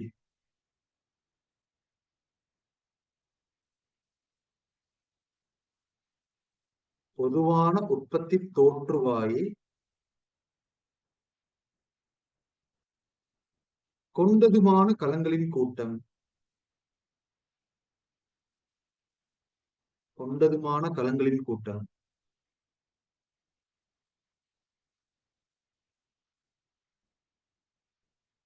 இளையம் எனப்படும். வரைகிறத விளங்கப்படுத்துறேன். வரைகிறத எழுதிட்டேன். இதுதான் இளையத்துல வரைகிறது. சரி,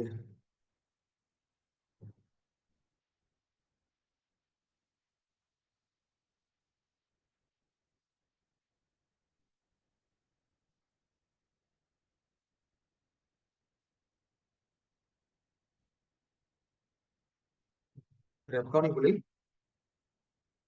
இது எழுதி முடிச்சேன்னு சொன்னால் இந்த மேல போட்டிக்கிறத அது கீழே எழுதும்.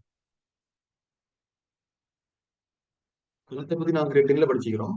இந்த களங்கள் ஒன்று சேர்ந்தாண்டா இளையம், இளையங்கள் ஒன்று சேர்ந்த அங்கம், அங்கங்கள் ஒன்று சேர்ந்த அங்க தொகுதி, அங்க தொகுதிகள் ஒன்று சேர்ந்தான்னு சொன்னால் அங்கி. இதை கொஞ்சம் போட்டுக்கோங்க சார்.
சரி, இப்ப கவனிங்க.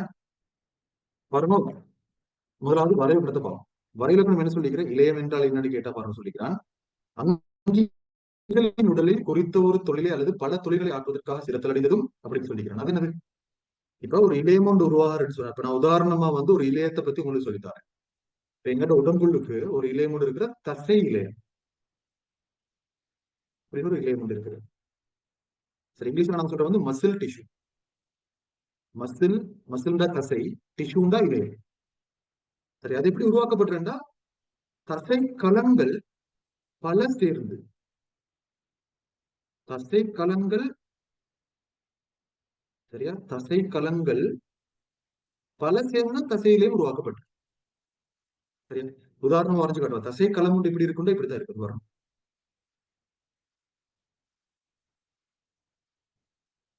தசை களத்துல ஷேப் கொஞ்சம் வித்தியாசம்.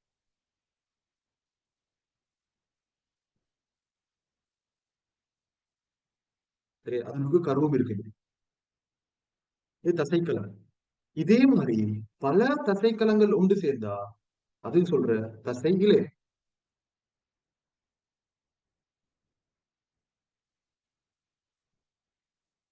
இப்ப தசை இலைன்றது தசைக்கலங்களோட கூட்டம். தசைக்கலங்களோட கூட்டம். அப்ப இது நான் இப்ப காட்டிக்கிற தசைக்கலங்கள்ட்ட கூட்டம் ஒன்று காட்டிக்கிறேன். தசை களம் ஒன்று காட்டிக்கிறேன். தசை இலையம் சொல்லக்குள்ள அந்த தசைக்களத்துல கூட்டம் ஒன்று காட்டிக்கிறேன். சரியா, பாருங்க. அப்ப இளையத்துல முதலாவது சொல்லப்பட்டிருக்கிற பாருங்க இல்ல, இளையம் வரையறுன்னு சொல்லக்கொள்ள அதுல சொல்லிக்கிறேன் கலங்களின் கூட்டம்னு சொல்லிக்கிறேன். இளையம்ன்றது கலங்களோட கூட்டம். அது சரிதானே. ரெண்டாவது வந்து ஒரு இளையம் எதிர்சாரி ஒரு தொழிலை செய்யறதுக்கு, தொழிலண்டா பல தொழில்களை செய்யறதுக்காக வேண்டி ஸ்திரத்தில் அடைந்திருக்கணும்.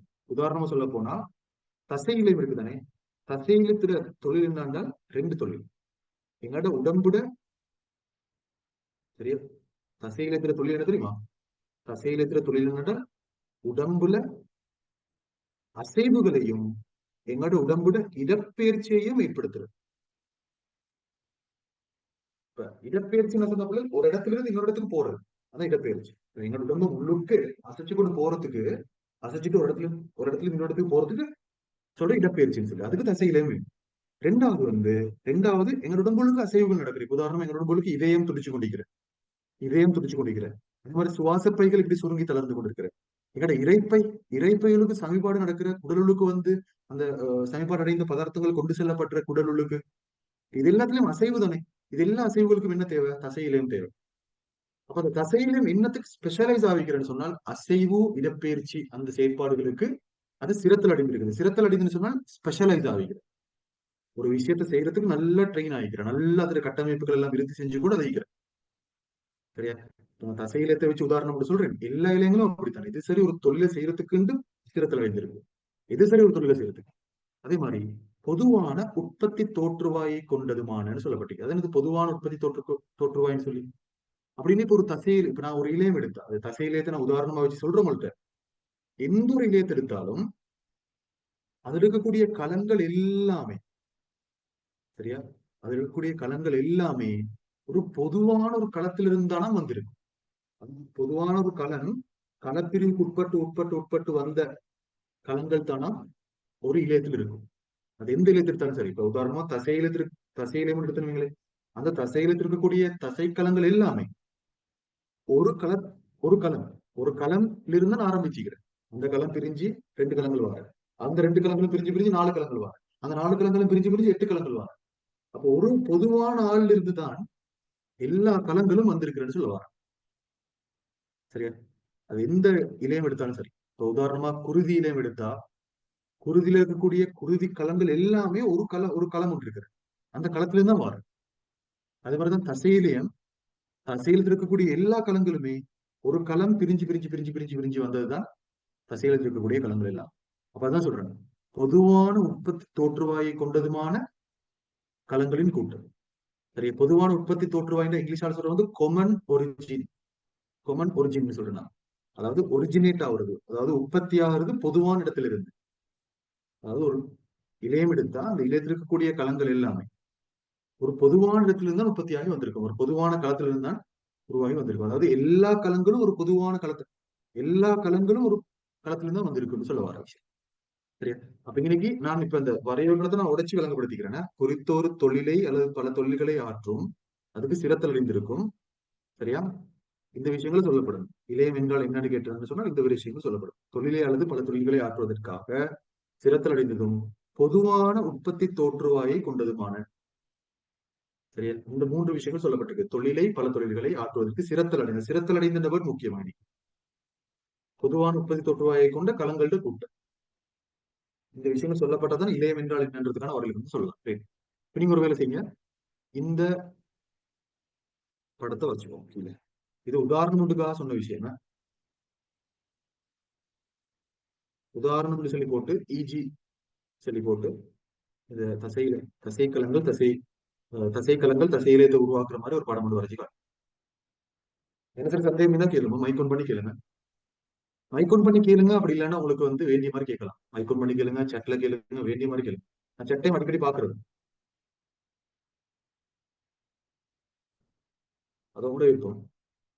அடுத்தது இந்த கிளாஸ் இன்னும் உங்களோட கிளாஸ்மேட்ஸுக்கு தெரியாம சொன்னா கிளாஸ் நடக்கிற விஷயங்களை கொஞ்சம் இன்ஃபார்ம் பண்ணிக்கோங்க. ஏன்னா நிறைய பேருக்கு அந்த மெசேஜ் போயிட்டு சேரலாண்டா எங்களுக்கு அது கஷ்டம் மாதிரி. எங்களுக்கு வந்து ஒரு குறிப்பிட்ட அளவு பிள்ளைகளுக்கு ரீச் பண்ணலாம்.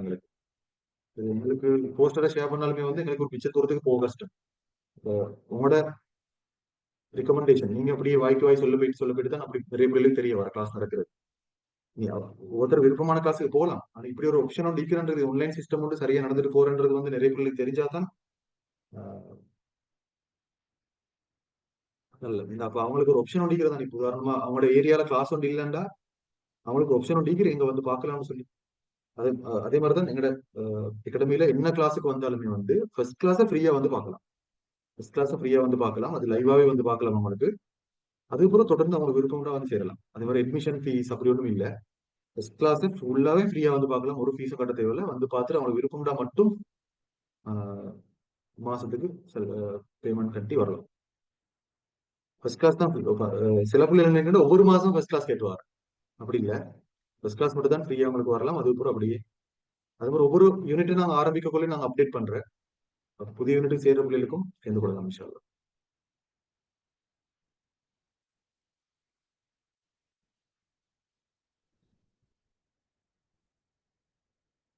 அப்ப அப்படியே இதுல இப்ப கிரேட் 11 கிளாஸஸ் போகக்குள்ள கிரேட் 10 மத்த பழைய பகுதிகள் எல்லாம் அப்படியே மீட்டல் செஞ்சு கொண்டே தான் போவோங்க. மீட்டல் செஞ்சு கொண்டே போவோம். முறை இப்படித்தானே உங்களுக்கு நல்ல ஒரு கிளாஸ் வந்து வந்தீங்கன்னு நினைச்சுக்கோங்க. இதுல வந்து கொடுக்குற விஷயங்கள்ல மத்தவங்க சொல்ற உங்களுக்கு அடிக்கடி எல்லா பிள்ளைகளுக்கும் எடுக்கலான்னு தான் சந்தேகம். சரியா வாரது நோமல் மாதிரி. சரி இப்ப கவனிங்க. இப்ப நாங்க இப்ப இளையம் சம்பந்தமா நாங்க பார்த்துட்டோம். இப்ப நாங்க ஆரம்பிக்க போறது வந்து தாவர இலையம். நாங்க விலங்கு இலையம் தாவர இலையம் சொல்லி ஆரம்பிச்சு அதுல முதலாவது நாங்க பார்க்க போறது தாவர இலையம்.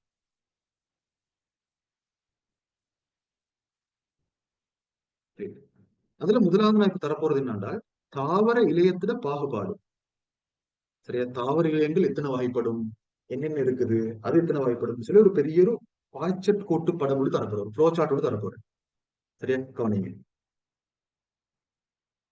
தாவர இலையம்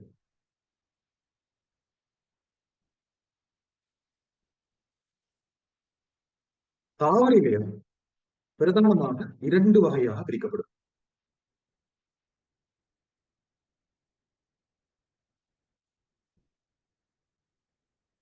பிரதானமாக இரண்டு வகையாக பிரிக்கப்படும் தாவர இலையம்.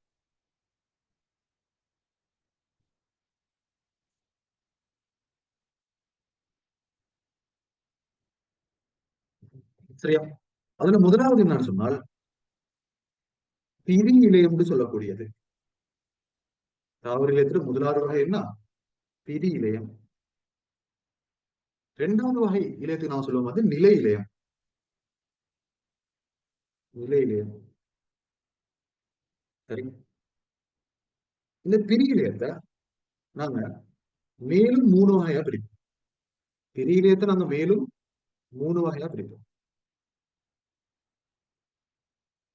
சரியா மூன்று வகையா பிரிப்போம்.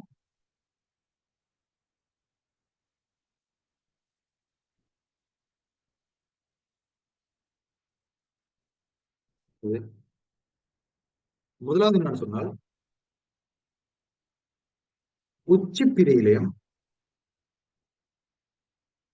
உச்சி பிரி இலையம் பக்க பிரி இலையம்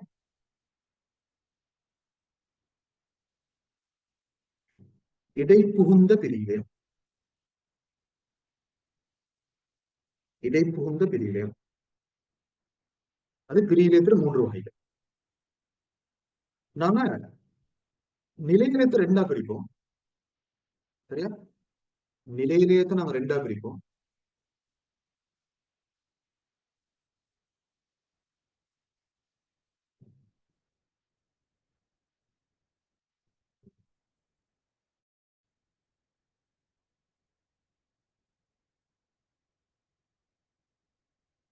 சரியா நிலையத்தை நாங்க ரெண்டா பிரிப்போம். முதலாவது வகை என்ன தெரியுமா எளிய நிலை இலையம். எளிய நிலை இலையம். இரண்டாவது சிக்கலான நிலை இலையம்.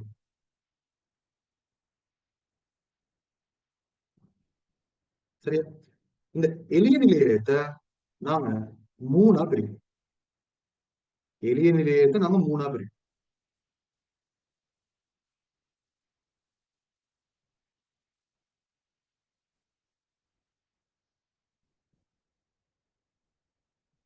அதே மாதிரி இந்த சிக்கலான நிலை இலையத்தை நாங்க ரெண்டா பிரிப்போம்.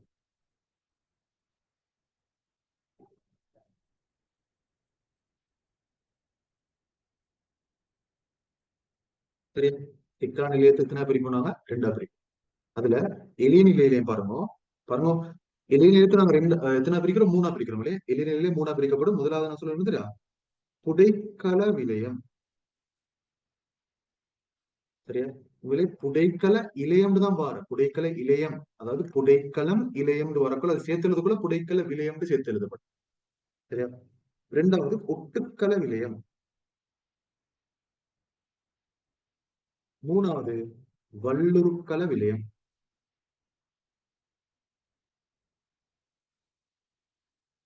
அதே மாதிரி சிக்கலான நிலையிலையும் பாருங்க, எளிய நிலையத்தை நாங்க மூணா பிரிச்ச மாதிரி சிக்கலான நிலையத்தை ரெண்டா பிரிச்சுக்கிறோம். அதுல முதலாவது என்ன சொல்லுவோம்?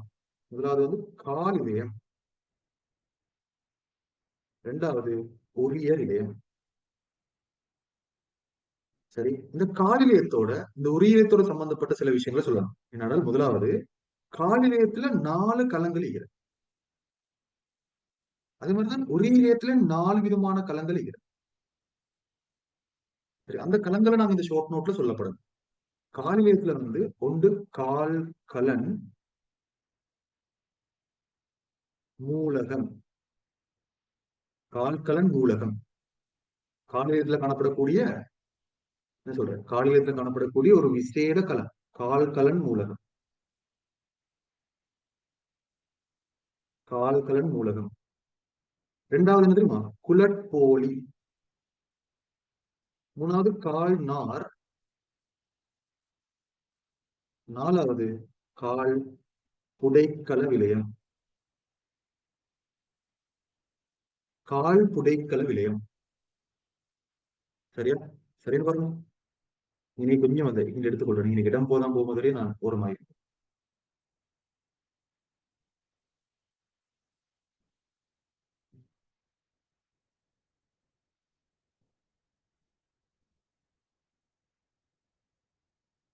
சரி, இது காலிலயத்துல காணப்படக்கூடிய 4 கலங்கள். அது மாதிரி உரியிலயத்திலயும் 4 கலங்கள் காணப்படும். ஒன்று என்ன தெரியுமா? நெய்யரிக்குழாய் மூலகம். நெய்யரிக்குழாய் மூலகம். இரண்டாவது தோழமை களம். தோழமை களம். மூணாவது உரிய நார். நாலாவது உரிய புடைக்கல விலை.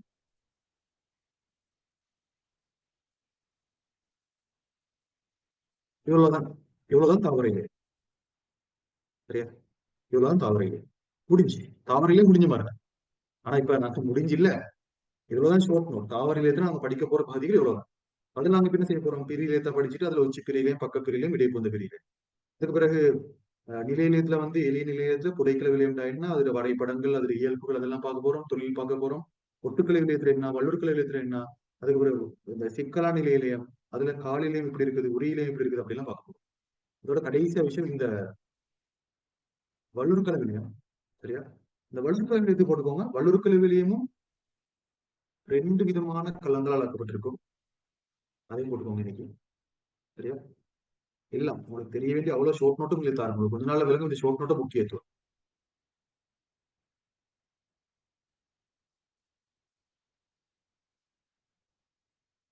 சரி, வள்ளூர் நிலையம் 2 விதமான கலங்களால் ஆக்கப்பட்டிருக்கு. ஒன்றுக்கு நாங்க சொல்ற கற்கலன், அப்படி இல்லைன்னா வல்லுரு. வல்லுரு அப்படின்னு சொல்லணும். கற்களம் அப்படி இல்லைன்னா வல்லுருன்னு சொல்லணும். வல்லுரு, கற்களம் அல்லது வல்லுரு. அதே மாதிரி நார்கள். சரியா? நார்கள். அப்ப வல்லுருக்களம் விலையம் கற்களம்னு சொல்லக்கூடியதாலையும் நார்கள் சொல்லக்கூடியதாலையும் ஆக்கப்பட்டிருக்கு. சரியா? ஒருவேளை வல்லுருக்கள விலைய நார்கள்னு சொல்ல முடியும். வல்லுருக்கள நார்கள், வல்லுருக்கள நார்கள்னு சொல்லலாம், இல்லைன்னா சும்மா நார்கள்னு சொல்லலாம். சரி, இப்ப அடுத்த கிளாஸ்ல இப்ப இந்த கிளாஸ்ல தான் நாங்க ஆரம்பிக்க போறோம் என்னது? பிரியிலே. அதுக்கு முதல்ல இந்த தாவரியில் ஏத்துற இந்த ஃப்ளோ சார்ட்டை நீங்க நோட்ல போட்டுக்கணும்.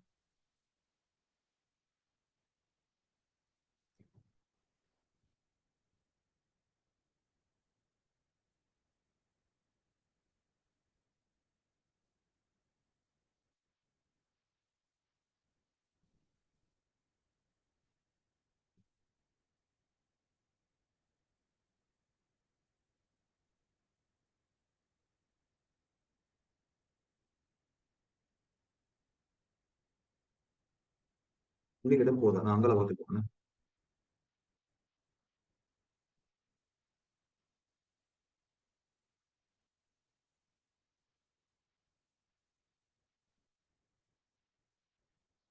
சரி, இதை அப்படியே போட்டுக்கோங்க அவசரம்.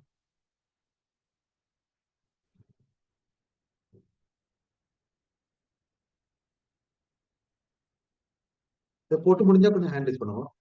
இதை உங்க நோட்ல ஃபுல்லா போட்டு முடிச்சிட்டீங்கன்னு சொன்னா ஹேண்ட் ரைஸ் பண்ணுவோம். அப்ப எனக்கு பிரியிலே என்று சொல்லக்கூடிய தலைப்பு ஆரம்பிக்கலாம். இதை போட்டு முடிச்சாக்கள் பிரியிலே என்று சொல்லி தலைப்பு போட்டு போனீங்கன்னா சரி. போட்டு முடிஞ்சா ஹேண்ட் ரைஸ் பண்ணுவோம். இதுல இன்னும் எழுதாதாக்கள் எழுதி கொண்டீங்கன்னா சரி.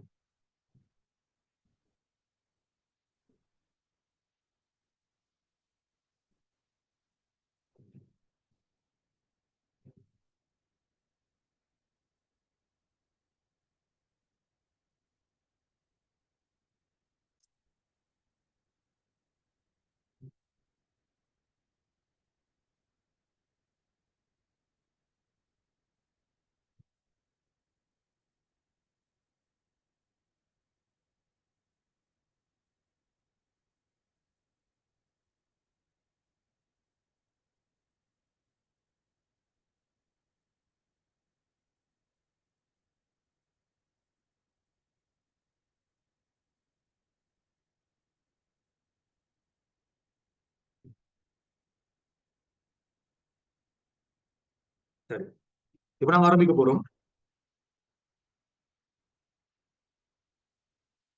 கவனிங்க. சரியா? கவனிங்க.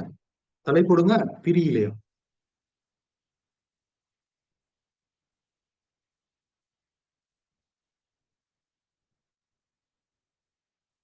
சரியா? பிரியிலேயம் சொல்லி தலைப்பொடுங்க. அதுல இங்கிலீஷ்ல தலைப்பொடுங்க மெரிஸ்டமெட்டிக் டிஷ்யூ. சரியா? Meristematic tissue.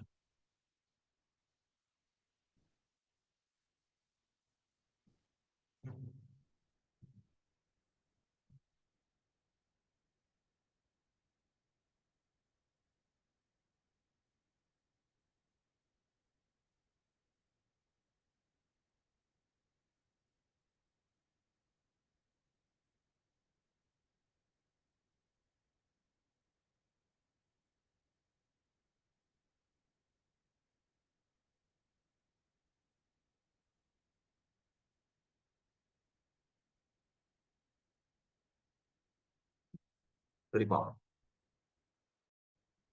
முதலாவது நாங்க பார்ப்போம் பிரியிலேயம் சொன்னா என்ன சொல்லு பாருங்க.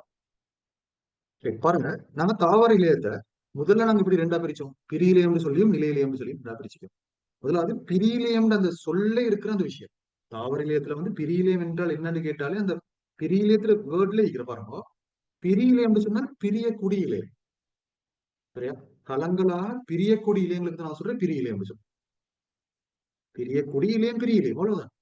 நிலையில் என்று சொன்னால் அவை கலப்பிரிவுக்கு உட்பட மாட்டாது. அதாவது கலங்கள் பிரிஞ்சு பிரிஞ்சு புதிய கலங்களாக மாறாது. நிலையிலத்தில் இருக்கக்கூடிய கலங்கள் பிரியாது. பிரியிலத்தில் இருக்கக்கூடிய கலங்கள் தான் பிரியும். அதனாலதான் இந்த பிரியில் என்று வச்சுக்கிறேன். சரியா? தொடர்ச்சியாக கலப்பிரிவுக்கு உட்பட்டு புதிய கலங்கள் உருவாக்கக்கூடிய இலையத்துக்கு தான் நாங்க சொல்ற பிரியில என்று சொல்றோம். அதே நேரம் கலப்பிரிவுக்கு உட்படாமல் நிலையாகவே இருக்கக்கூடிய கலங்கள் நிலையில என்று சொல்லப்படும். அவ்வளவுதான். அதான் பிரியிலையும் நிலையிலையும் வித்தியாசம். சரி, இதுல நாங்க பார்ப்போம். முதலாவது பிரியிலத்துல வரையிலங்கள் எழுதிக்கோங்க. வரையிலக்கம் எழுதிக்கோங்க. உயிர்ப்பாக இதான் கேட்பான வரையிலக்கணம் கேட்பான உங்கள்கிட்ட. இது புக்ல தந்திக்கிற வரையிலக்கணம் இதை தவிர வேற எதுவும் எழுதுவாங்க. உயிர்ப்பாக இலையுறு பிரிவுக்குள்ளாகும் இலையுறு பிரிவுக்குள்ளாகும்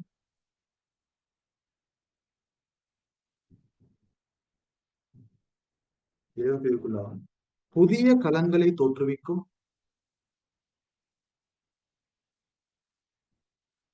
புதிய கலங்களை தோற்றுவிக்கும் புதிய கலங்களை தோற்றுவிக்கும் ஆற்றலை கொண்டுள்ள புதிய கலங்களை தோற்றுவிக்கும் ஆற்றலை கொண்டுள்ள இலையம்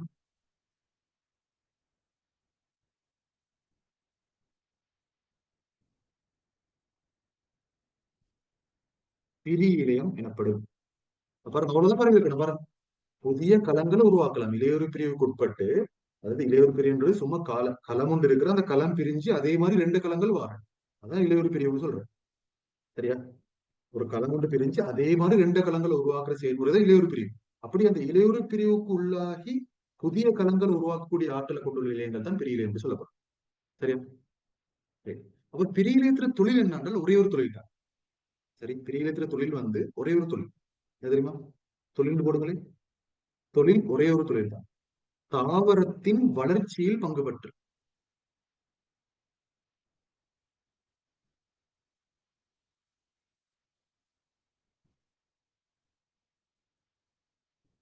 தாவரத்தின் வளர்ச்சியில் பங்கேற்று எழுதுங்க. தாவரத்தின் வளர்ச்சியில் பங்கேற்று அவர்தான் பிரிவிலேத்திர தொழில். வேறு எந்த தொழிலும் இல்லை பிரிவிலே. தாவர வளர்ச்சியில் உதவுது. சரியா? தாவர வளர்ச்சியில் பங்கேற்று. சரியா? இப்ப இதுல வந்து தாவர வளர்ச்சின்னு வரக்கொள்ள தாவரங்கள் 2 விதமா வளருது. இது மனுஷன் மாதிரி இல்ல தாவரம். தாவரம் வந்து 2 விதமா வளருது. கிட்டத்தட்ட மனுஷனும் அந்த மாதிரிதான். ஆனா உண்மையே தாவரம் மனுஷன் மாதிரி அல்ல. கிட்டத்தட்ட மனுஷன் மாதிரி என்னன்னா இப்படித்தான். தாவரம் உண்டு. சரியா? தாவரம் உண்டு. இப்படி இருக்குன்னு வைங்களேன். இது ஒரு தாவர தண்டு நிடுங்களே. பொக்ஸா காட்டிக்கிறேன் உங்களுக்கு விளங்கப்படுத்துறதுக்காக வேண்டி. முதல்ல அந்த தாவரத்தண்டு உயரத்துல அதிகரிக்கும். சரியா? உயரத்துல அதிகரிக்கும். தாவரம் அப்படித்தான். ஃபர்ஸ்ட்டுக்கு உயரத்துல தான் அதிகரிக்கும்.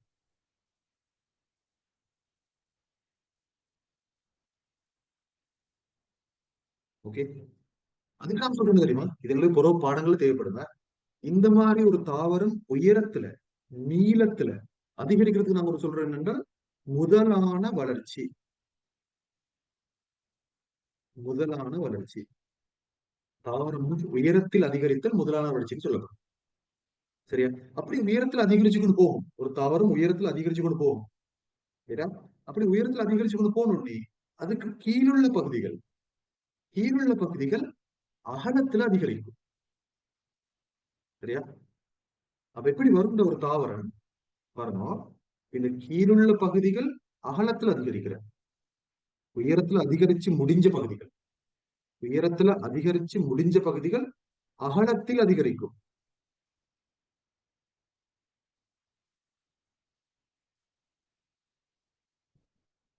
இதை விளங்கிக்கணுங்க. அகலத்தில் அதிகரிக்கும். இப்படி அகலத்தில் அதிகரிக்கிறது நம்ம ஒரு பேரோட சொல்ற துணையான வளர்ச்சி. நான் கேட்க போற எத்தனை பேருக்கு யாபம் வைக்கணும் பாப்போங்க. இது சொன்னா சட்டப்படி உண்மையில நான் இப்ப கேட்க போற கேள்வி பதில் சொன்னா சட்டப்படி சொல்லுங்க. நாங்க கிரேட் 10ல ஒரு வித்திலை தாவரம் இருவித்திலை தாவரம் படிச்சுதானே. அதுல நாங்க அந்த துணையான வளர்ச்சின்னு ஒன்று படிச்சேன். எத்தனை பேருக்கு யாபம் வைக்கணும் பார்ப்போம். என்ன சொல்லுங்க. துணையான வளர்ச்சியை காட்டுறது ஒரு வித்திலை தாவரமா இல்லாட்டி இருவித்திலை தாவரமா இல்லாட்டி ரெண்டுமா? கொஞ்சம் இருக்கு, நான் மைக் ஆன் பண்றேன். கொஞ்சம் இருக்கு, நான் மியூட் பண்ணி வச்சுக்கிறேன். சொல்லுங்களேன். இருவித்திலை தாவரம்.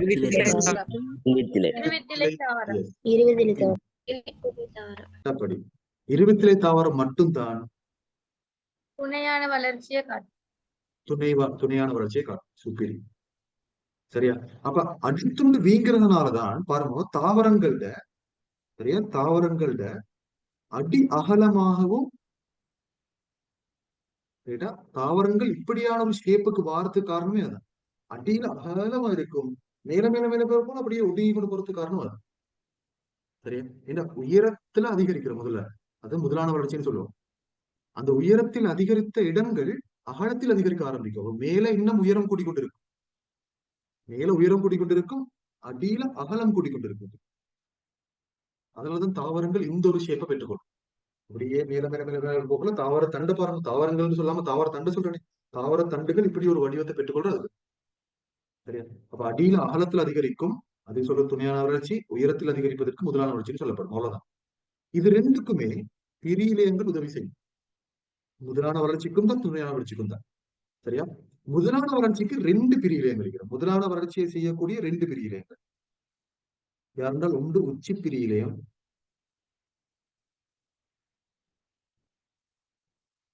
இரண்டாவது இடைப்புகுந்த பிரியிலை.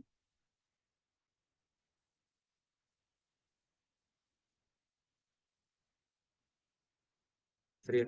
அது ரெண்டும் தான் என்னத்துல முதலான வளர்ச்சிக்கு உதவுற.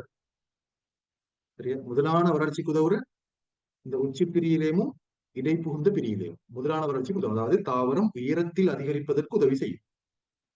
இப்ப நம்ம பிரியிலேன்னு சொல்லக்குள்ள பிரியிலேத்திர தொழில் கேட்டா நீங்க சொல்லணும் தாவரத்துல வளர்ச்சியில் பங்கேற்று. அதுல முதலான வளர்ச்சி துணையான வளர்ச்சின்னு சொல்ல தேவையில்ல. சும்மா பிரியிலேன்னு சொல்லி குறிப்பிட்டு கேட்டா நீங்க வளர்ச்சியில் பங்கேற்றுன்னு சொன்னா சரி. ஆனா உச்சி பிரியிலும் இடை புகுந்த பிரியிலேயும் முதலான வளர்ச்சியில பங்கேற்கும். துணையான வளர்ச்சி யார் தெரியுமா பங்கேற்ற? பக்க பிரியிலே. வச்சுக்கணும். துணையான வளர்ச்சியில் பங்கேற்பது பக்க பிரியிலே மட்டும். நான் இப்ப ஒரு கேள்வி கேட்கிறேன். இது சொன்னாலும் சட்டப்படி. அப்ப பக்க பிரியிலையும் நான் மட்டும் கேட்கிறேன், ஒரு வித்திலை தாவரத்துல காணப்படுமா காணப்படாது? ஒரு வித்திலை தாவரத்திலயா? நல்ல யோசிச்சு சொல்லுங்க. பக்க பிரியிலையும் ஒரு வித்திலை தாவரத்துல காணப்படாத காணப்படாது? காணப்படாது. காணப்படாது. காணப்படாது சார். இலைகள் காணப்படாது. அதான் சொல்றேன். பக்க பிரியிலையும் ஒரு வித்திலை தாவரத்துல இல்லை. எதுமா நான் சொல்லிதானே ஒரு வித்திலை தாவரத்துல துணை வறட்சின்னு நடக்கிறல்ல. துணை வறட்சிக்கு தான் தேவை பக்க பிரியிலையும். அதாவது தாவரத்தை அகலத்துல கூட்டுறதுக்கு தான் பக்க பிரியிலையும் தேவை. தாவரத்துல தாவர தண்டு மட்டுமல்ல தாவர பகுதிகளை அகலத்துல கூட்டுறது அதுக்கு பக்க பிரிவிலையும் வேணும். இப்ப அதாவது துணையான வளர்ச்சிக்கு பக்க பிரிவிலையும் வேணும். துணையான வளர்ச்சி நடக்கிற 27 மட்டும் தானே.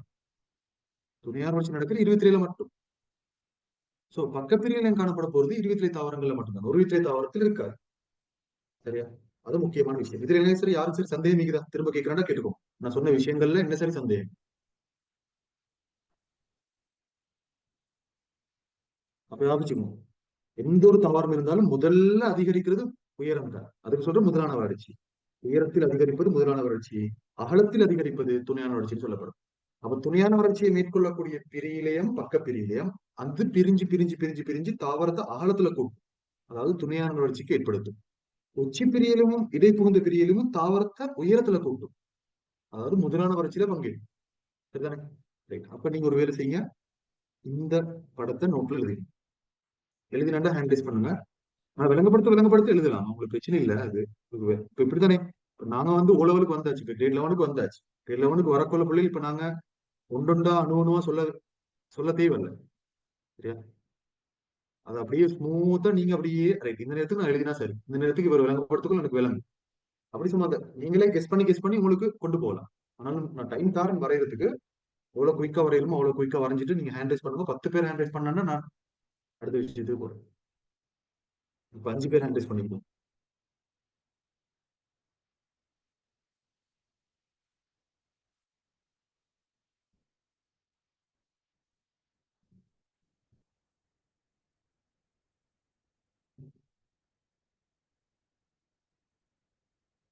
இப்ப இதை வரைகிறதுக்கு மேலால நான் தலைப்புன்னு போட்டுக்கணும்னு என்னன்னா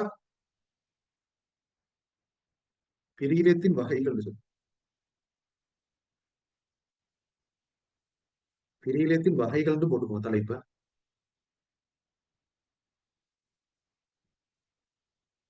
பிரியிலத்தின் வகைகள்.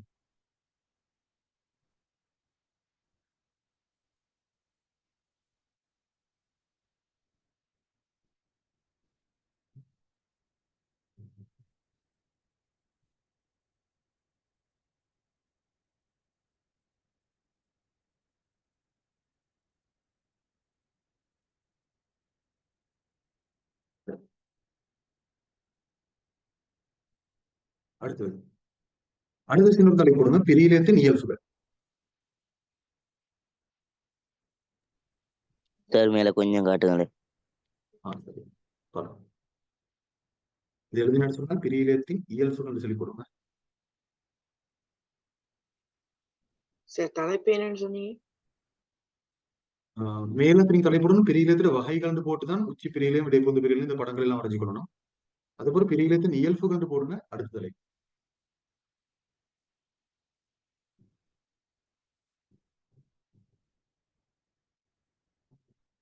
மற்ற கேம்னு கொடுக்கணுங்க. எனக்கு ஒரு விளையாண்டா 100 பேர் 100 பேரும் எடுக்கணும். அதான் கேஸ். இப்ப சரி கிரேட் 10 தேர்ட் டேர்ம்ல உங்களுக்கு என்ன மார்க்ஸ் வந்ததெல்லாம் கவலைப்பட தேவையில்லை. அப்படியே மறந்துருங்களே. சரியா? இப்ப கிரேட் 11ல இருந்து நீங்க இப்ப ஆரம்பிச்சாலும் உங்களுக்கு 9A வரைக்கும் கொண்டு போகலாம். எந்த சந்தேகமும் இல்லை. 9A அல்ல, அதுக்கு மேல என்ன இருந்தாலும் கொண்டு போகலாம் நீங்க இப்ப நினைச்சீங்க. சரி, இப்ப 9Aக்கு மேல என்ன தெரியுமா வைக்கிறேன்? 9Aக்கு மேல ஒன்று வைக்கிறேன் தெரியுமா? அது டிஸ்ட்ரிக்ட் ஃபர்ஸ்ட்னு சொல்லி ஒன்று கொடுக்குறேன். டிஸ்ட்ரிக்ட் ஃபர்ஸ்ட்டுக்கு நான் எனக்கு சல்லியும் கொடுக்குறேன். சல்லியும் கொடுத்து அவங்களுக்கு கிஃப்ட் எல்லாம் கொடுக்குறேன் நம்ம ஒன்றுலாம். சரியா? முந்தைய நம்ம ஒரு சுச்சுவேஷன்ல வந்து டிஸ்ட்ரிக்ட் ஃபர்ஸ்ட் வந்தவங்களுக்கு ஜப்பானுக்கு போறதுக்கு எல்லாம் அப்படியெல்லாம் டிக்கெட் எல்லாம் கொடுத்து இப்ப எப்படி தெரியும், இப்ப எல்லாம் பெருசா கொடுக்குற அப்படிலாம் கேள்விப்படல நான். அப்ப போன முறை 2021-22 பேட்ச்ல 3 டிஸ்ட்ரிக்ட்ல இன்டர் படிச்சவங்களுக்கு தான் ஃபர்ஸ்ட் வந்தாங்க. சரியா? அப்படின்னா மத்த பாடங்களை நான் படிச்சு கொடுக்கல, நான் படிச்சு கொடுத்த சயின்ஸ் மட்டும் தான். பட் என்கிட்ட சயின்ஸ் படிச்ச பிள்ளைகள் 3 பேர் 3 டிஸ்ட்ரிக்ட்ல ஃபர்ஸ்ட் வந்து அவனுக்கு கிஃப்ட் எல்லாம் கிடைச்சு இந்த மாதிரி இப்படி அதுக்கப்புறம் நான் அப்படி ஒரு கேள்விப்படவே இல்லை. அதுக்கப்புறம் டிஸ்ட்ரிக்ட் ஃபர்ஸ்ட் வந்த பிள்ளைகள் இருந்தாங்க தான், ஆனா அவங்களுக்கு அந்த கிஃப்ட் சல்லி எல்லாம் கொடுத்தேன்னு சொல்லி கேள்விப்படல. 2020 பிள்ளைகளுக்கு வந்து சல்லி எல்லாம் கொடுத்து நம்ம செஞ்சு நடந்துச்சு. அது என்ன நடந்தாலும் சரி, இப்ப இப்படி நடக்குதுன்னு சொல்லி தெரியும். சல்லி எல்லாம் நான் நினைக்கிறேன் அரசாங்கத்தால கொடுத்தேன் நம்ம தெரியும். சில நேரங்கள் இப்படியும் கொடுக்குறதானே, ஊராட்கள் எல்லாம் சேர்த்து செட் பண்ணி கொடுக்குற நல்ல ரிசல்ட்ஸ் எடுத்தாங்க அப்படியே தெரிய சொன்னேன். ஆனா பிள்ளைகள் மார்க்ஸ் எடுத்தோன்னு இன்ட்ரெஸ்ட் நாங்க வந்து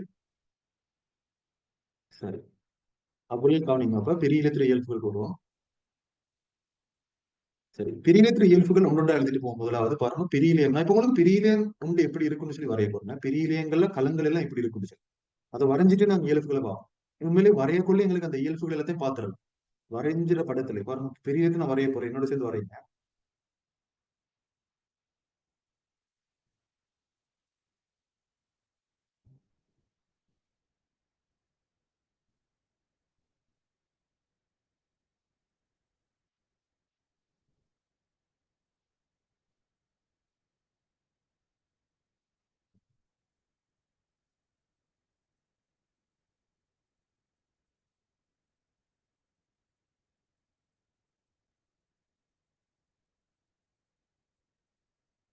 மிச்சம் வரைய தேவை இவ்வளவு கலங்கள் வரைஞ்சா போதுங்க. இப்படித்தான் பிரியிலே கலங்கள் இருக்கு. சரியா? அப்ப பாத்தீங்கன்னா இவை முதலாவது விஷயம், பிரியிலத்தில் இருக்கக்கூடிய கலங்கள் எல்லாமே உயிருள்ள கலங்கள். சரி, பிரியிலத்தில் இருக்கக்கூடிய கலங்கள் எல்லாமே உயிருள்ள கலங்கள். இரண்டாவது விஷயம், நீங்க பாத்தீங்கன்னா அந்த கலங்கள் எல்லாம் மிக நெருக்கமா அமைந்திருக்குது. அந்த களத்திடைவெளின்னு சொல்லி ஒன்று இல்லை, களத்திடைவெளி இல்லை. கலங்கள் மிக நெருக்கமா அமைஞ்சிருக்குது. அதனால அந்த களத்திடைவெளின்னு சொல்லி ஒன்று இல்லை. அதே நேரம் இப்ப நாங்க பிரியிலேத்த நாங்க ஒரு இளைய தொண்டு எடுத்து நாங்க நுணுக்கு காட்டியில பார்த்தோம்னு சொன்னால் எங்களுக்கு கரு வந்து நல்லா புடைச்ச மாதிரி விளங்கும். நல்லா அந்த கருப்பா விளங்கும் கரு. அப்படி நாங்க இப்படி கரு விளங்குறது நாங்க சொல்ற முனைப்பான கரு காணப்படும் சொல்லி. முனைப்புன்னு சொன்னா நல்ல தெளிவாக விளங்கக்கூடிய கரு காணும். நல்ல தெளிவா விளங்கக்கூடிய கரு காணும்.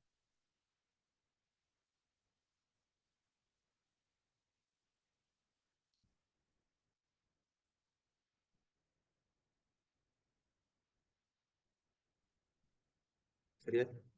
அது முக்கியமான விஷயம். அடுத்து இந்த பிரியிலே கலங்கள்ல புன்வெற்றிடம் காணப்பட்டிருக்க. புன்வெட்டு உங்களுக்கு தெரியும், தாவரங்கள்ல வந்து இப்படி தாவரக்களம் ஒன்று இருக்குதுன்றா அந்த தாவரக்களத்துல ஓரத்துலதான் கரு இருக்கும், சுத்தி வர பெரிய ஒரு புன்வெற்றிடம் ஒன்று இருக்கும் தானே. அந்த புன்வெற்றிடம் ஒன்று இதுல இருக்கிறல்ல. ஆனா சில நேரங்கள்ல விட்டு இப்படியான காற்று பைகள், காற்று நிரம்பிய பைகள் காணப்படலாம். அது நான் சொல்ற போலியான புன்வெற்றிடங்கள் அப்படின்னு சொல்றேன். போலியான புன்வெற்றிடங்கள். அது உண்மையான புன்வெற்றிடங்கள் இல்ல, போலியான புன்வெற்றிடங்கள். வெறும் காத்து நிரம்பிய பைகள் தான் காணப்படுறது. உண்மையான புன்வெற்றம் ஒன்று இருக்கிறது அதுல. அதே நேரம் இதுல அதிக அளவு இலைமணிகள் காணப்படும். அதிக அளவு இலைமணிகள் பிரியிலத்துல காணப்படக்கூடிய கலங்கள், பிரியிலேய கலங்கள் எல்லாமே அதிக அளவு இலைமணிகளை கொண்டிருக்கும். வரும் அதிக அளவு இலைமணிகள்.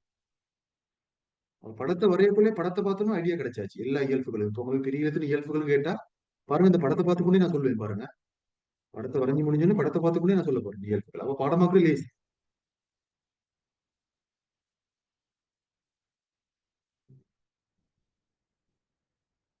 பாருங்க, அதிக அளவு இலைமணிகள் காணப்படும். ஆனா என்ன தெரியுமா இல்ல, இது ஒரு தாவரக்களம் தானே. சரியா? தாவரக்களத்துல இலைமணி மாதிரி இன்னொன்று இருக்கணும் கட்டாயம். அது என்ன சொல்லுவோம்? இலைமணி மாதிரி பச்சை பச்சை மணி. மணிகள். பச்சை ரோமணி. பெரியிலியத்துல வந்து பச்சை உருமணி இல்ல. அவங்கள்ட்ட கேட்பாங்க, பச்சை உருமணி அற்ற தாவர களம் ஒன்றை தருக்கன்னு சொல்லி நீங்க சொல்லணும். பெரியிலேய கலன் பச்சை உருமணி அற்று. பெரியிலேய களம்னு சொன்னாலே சரி. சரி, இப்ப சில நேரம் இப்படியும் கேட்பாங்க. எம்சிக்குள்ள வரக்குள்ள இப்படி கூப்பிடுறோம். பின்வரும் கூற்றுகளில் சரியானதுன்னு சொல்லி வரதான அந்த கூற்றுகள் வறுமை கூற்றுகள் சரியான கூற்று பிழையான கூற்று தெரிவு செய்யறதுக்கு அதுல வரும் தாவரக்கலங்கள் யாவும் பச்சை உருமணியை கொண்டிருக்கும்னு வரும். அது பிழை. தாவரக்கலங்கள் எல்லாமே பச்சை உருமணியை கொண்டிருக்கிறார். பாருங்க, பெரிய கலங்கள் பச்சை உருமணியை கொண்டிருக்கிறார். இந்த படத்தை நான் சைட்ல வச்சுக்கொண்டு இந்த படத்தை பார்த்து பார்த்தே நான் இயல்புகளை சொல்றேன் பாருங்க. முதலாவது, இவை உயிர் உயிருள்ள கலங்கள். சரியா? முதலாவது பாருங்க, உயிருள்ள கலங்கள்.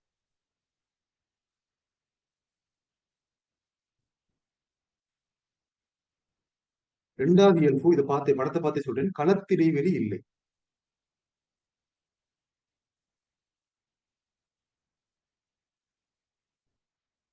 மூணாவது நான் சொல்றேன் பாருங்க, இலைமணி அதிக அளவு இலைமணி காணப்படும்.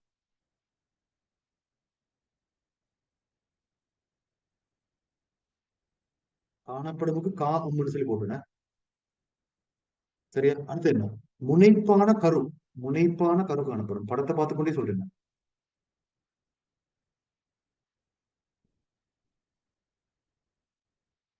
அஞ்சாவது, புன்வெற்றிடங்கள் இல்லை. அதாவது பொடுங்க பெரிய பெரிய மைய புன்வெற்றிடங்கள் இல்லை. பெரிய மைய புன்வெற்றிடம் இல்லை. நடுவுல பெரிய ஒரு புன்வெற்றிடம் கூட இருக்காது. ஆனா போலியான புன்வெற்றங்கள் காணப்படலாம். ஆனால் தொடர்ந்து எழுதணும். ஆனால் போலி புன்வெற்றங்கள் காணப்படும். புன்வெற்றிடம் காணப்படும். சரியா? அடுத்தது என்ன? பச்சை உருவமணிகள் காணப்படாது. அதையும் கட்டாயம் சொல்லணும்.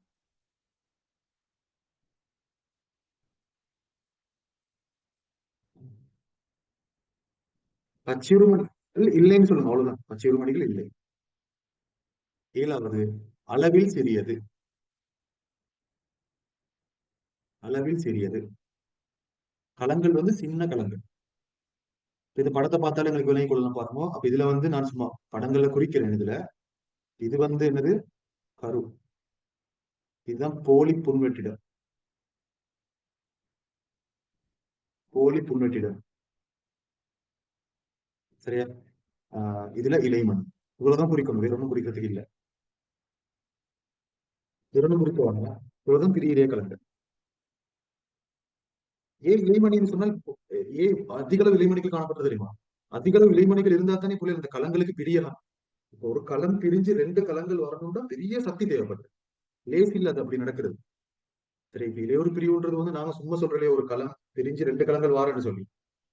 அதுக்கு நிறைய சக்தி தேவைப்படுற களங்களுக்கு நிறைய சக்தி தேவைப்படுது.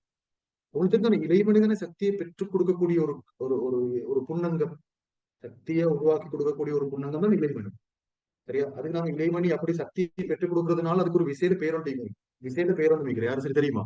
இலைமணிக்குரிய விசேட பேர் என்ன? சக்தி வலுவீடு. வலுவீடு. வலுவீடு. எஸ், களத்தின் வலுவீடு. சொத்தபடியா? அப்ப இது இயல்புகள் எழுதிக்கோங்க. இயல்புகள் எழுதினா சொன்னா இப்ப எனக்கு அடுத்தது பிரியிலத்துல அந்த ஒவ்வொரு உச்சி பிரியிலையும் பக்க பிரியிலையும் அதெல்லாம் பார்த்துட்டு போகுது. இன்றைக்கு 10:05 முடிப்பேன் கிளாஸ். இன்றைக்கு ஸ்டார்ட் ஆக லேட் ஆயினதான் அடுத்த கிளாஸ்ல இருந்து நம்ம நேரத்தோட சரியா 8:30 ஸ்டார்ட் பண்ணுவோம். 8:30 எக்ஸாக்ட் 8:30 ஸ்டார்ட் பண்ணி 10:15 முடிப்போம் சார். சார் கிரேட் அப்ப 11 அவங்க டைம் வந்து டேபிள் உங்களுக்கு சொல்லிடுமா சார்? சொல்லுங்க. டைம் டேபிள கொஞ்சம். டைம் டேபிள் வந்து டியூஸ்டே 8:30, ஃப்ரைடே 8:30. சரியா? Tuesday 8:30, Friday 8:30. செவ்வாய்க்கிழமை 8:30க்கு, வெள்ளிக்கிழமை 8:30. சரி, இப்ப நம்ம ஒரு பிரியிலேயத்துல இப்ப வகைகள் பார்த்துட்டு இருக்கோம் தானே. அதுல வந்து முதலாவது தலைப்பு மாதிரி போடுங்க. சரியா? முதலாவது தலைப்பு மாதிரி போடுங்க. உச்சி பிரியிலே. சரியா? ரைட். உச்சி பிரியிலே.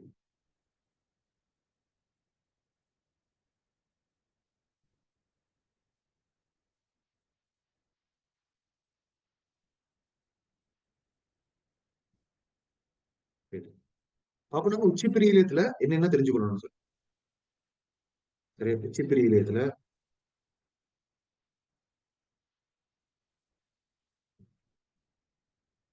முதலாவது விஷயம் நம்ம தெரிஞ்சுக்கணும் என்னென்றால் உச்சிப்பிரியிலும் காணப்படும் இடம்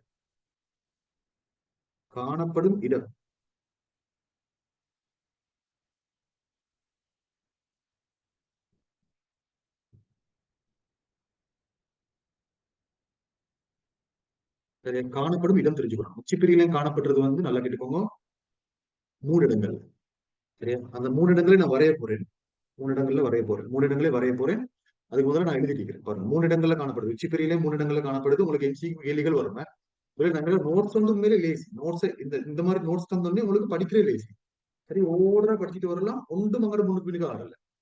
கேள்வி வார ஒழுங்கில தான் உங்களுக்கு நோட்ஸ் தார்.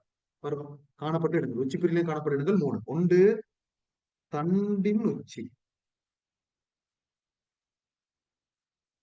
2 வேரின் உச்சி, இல்லைன்னா வேரின் நுனின்னு சொல்லுவாங்க, 3 கக்க அரும்பு. சரியா? இப்ப உங்களுக்கு நான் தண்டின் உச்சி, வேரின் உச்சி, கக்க அரும்பு எல்லாத்தையும் மறைஞ்சு காட்ட போறேன். இந்த பாருங்க, ஒரு தாவரத்தை நான் இப்படி கற்பனை செய்யறேன்.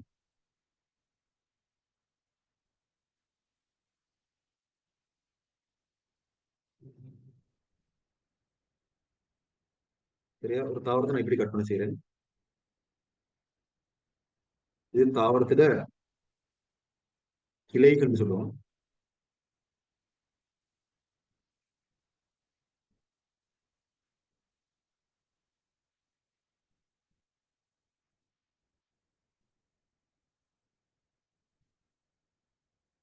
சரி, இது தாவரத்துல கிளைகள். நடுவில் தாவரத்துல தண்டலே, இது வந்து தாவரத்துல தண்டு. சரியா? இதான் நாங்க நிலம்னு சொல்லுவோமே, நிலம். அந்த நிலத்துக்கு கீழே தாவரத்துல வேர் இருக்கு.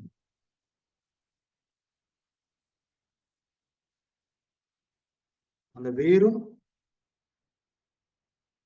பல கிளைகளாக கிளைத்திருக்கும். அந்த வேர்ல நாங்க சொல்றோம் ஆணி வேர், பக்க வேர்கள் எல்லாம் சொல்றதானே, அதான் இப்படி காட்டும்.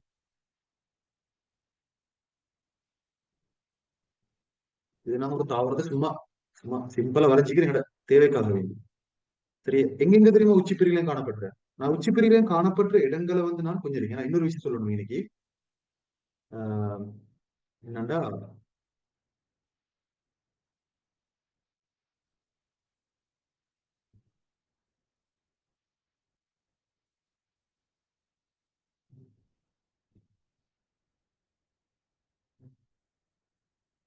சரி இப்படி ஒரு துணை காட்டுறேன், அதோட இன்னொரு துணை காட்டுறேன்.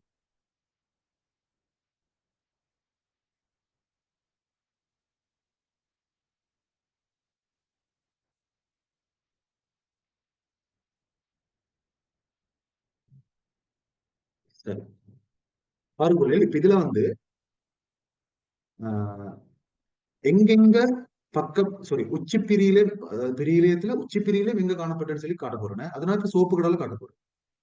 ஒன்று இந்த இடம், 2வது இந்த இடம். சரியா?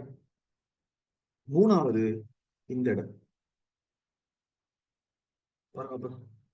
சோப்பு கடல்ல காட்டிக்கிற இடங்கள்ல தான் என்ன காணப்படுது, உச்சி பிரியிலையும் காணப்படுது. அதுல இந்த இதுக்கு சொல்ற வந்து நாங்க தண்டின் உச்சி. ஒரு தண்டின் உச்சி, தண்டின் உச்சி. பாருங்க, இதுதான் பிள்ளைகள் கக்க அரும்பு. கக்க அரும்புன்னு சொல்லுவோம்.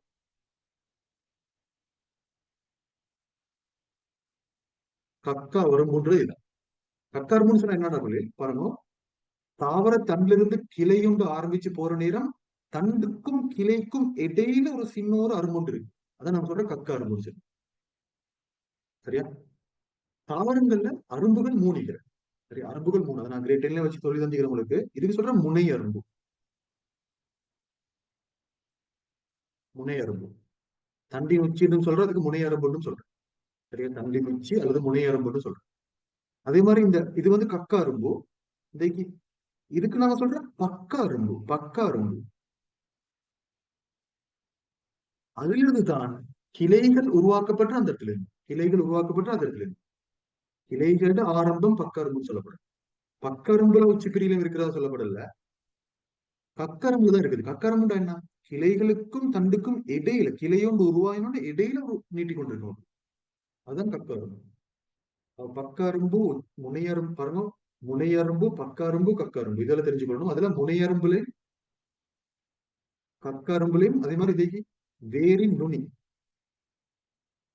இந்த 3 இடங்களில் உச்சிப்பிரியிலும் காணப்பட்டதா சொல்லப்பட்டிருக்கு. இந்த படத்தை வரைஞ்சு போனீங்கன்னா சார், இந்த படத்தை வரைங்க பார்ப்போம்.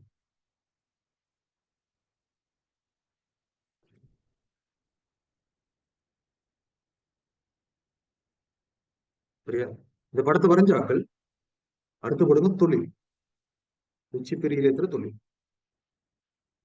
தாவரத்தின் உயரத்தை அதிகரித்த.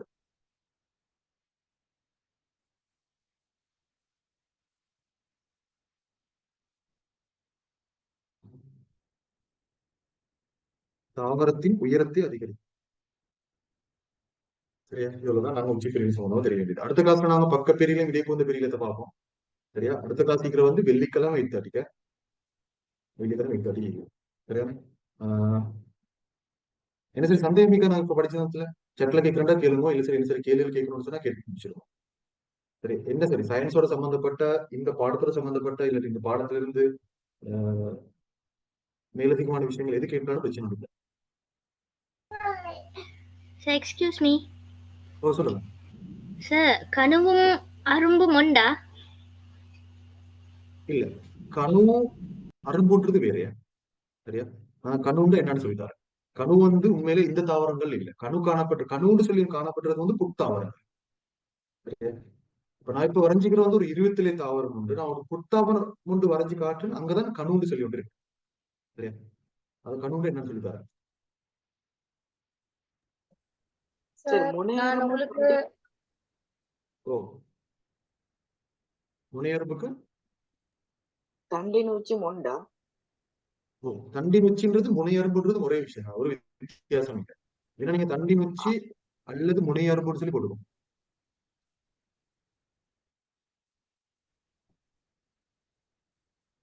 சார் நான் உங்களுக்கு ஒரு மெசேஜ் ஒன்று செட் பண்ணினேன். அதுக்கு கொஞ்சம் எனக்கு ஆன்சர் எனக்கு கொஞ்சம் சொல்லுங்க. பார்ப்போம். உங்களோட பேர் என்ன? நஸ்ரின் உவைஸ் இருக்கு.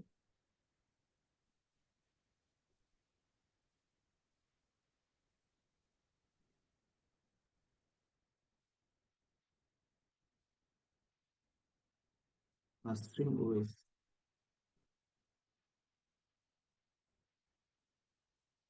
வாட்ஸ்அப்ல பாக்குறேன்.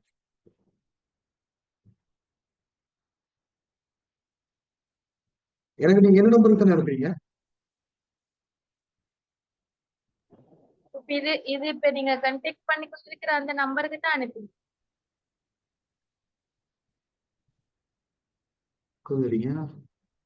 எது? நஸ்ரின் உவைஸ் ஆதில் இருக்கு. நஸ்ரின் ஓஎஸ் ஆதில்.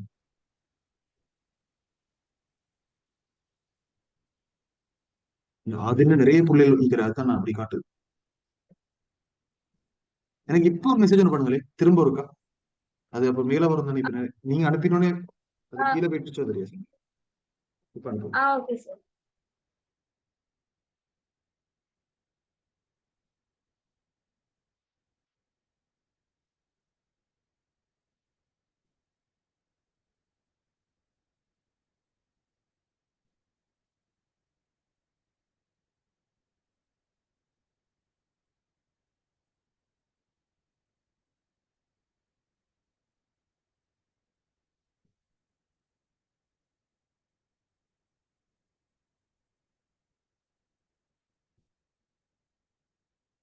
வேற சரி கேள்வி மத்தவங்க கேட்கறாண்ட கேளுமா. இது எல்லாமே எங்களோட ஸ்டூடெண்ட் அனுப்பிக்கிற மெசேஜ் தான். இதுல உங்களுக்கு பார்த்துக்கொள்ளலாம். இதுல இந்த இது இந்த ஒபிஷியல் நம்பர். இதுல நீங்க இதான் இந்த ப்ரொஃபைல் பிக்சர். இதுல பார்த்து பாருங்க. இந்த ப்ரொஃபைல் பிக்சர் வந்தாது. சாரி, நஸ்ரின் சொல்லி ஒண்டிக்கு தான். அது யாருன்னு தெரியும். அது வந்து A level ஸ்டூடெண்ட் போல.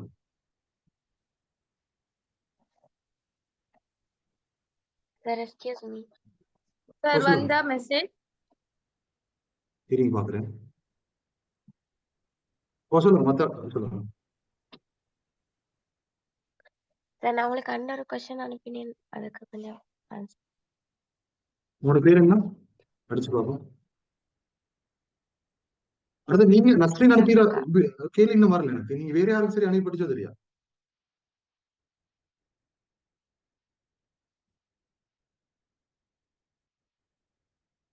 பாருங்க எனக்கு அனுப்பின அடுத்து உங்களோட பேர் சொல்லுங்களேன். ஓ சார் உங்களுக்கு நான் டைரக்ட் மெசேஜ்னு போயிட்டு இருக்கு. பேத்திங்களா?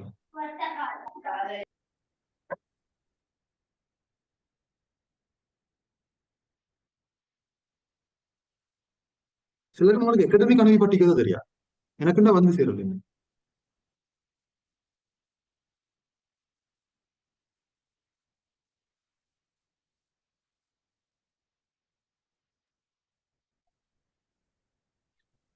சார் அப்படின்னா நோட் 777042220 அதுக்கு அவங்களுக்கு அனுப்பணும்.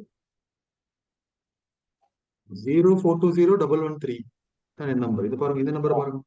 இந்த நம்பருக்கு அனுப்பிட்டீங்க அது அந்த நம்பருக்கா சார் அனுப்பணும்? பாருங்க, இந்த நம்பருக்கு இதான் அனுப்பிட்டு. நான் இதுக்கெல்லாம் போல அனுப்பினது. சரி, இதை சேவ் பண்ணி அனுப்புங்களே பாப்போம். சரி சரி ஓகே. சரி.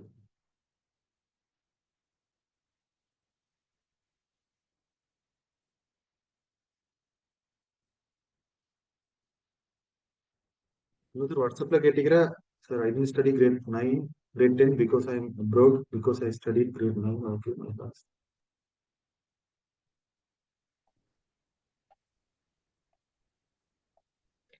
சார் நான் அனுப்பின கொஸ்டினை கொஞ்சம் பார்க்குறீங்களா?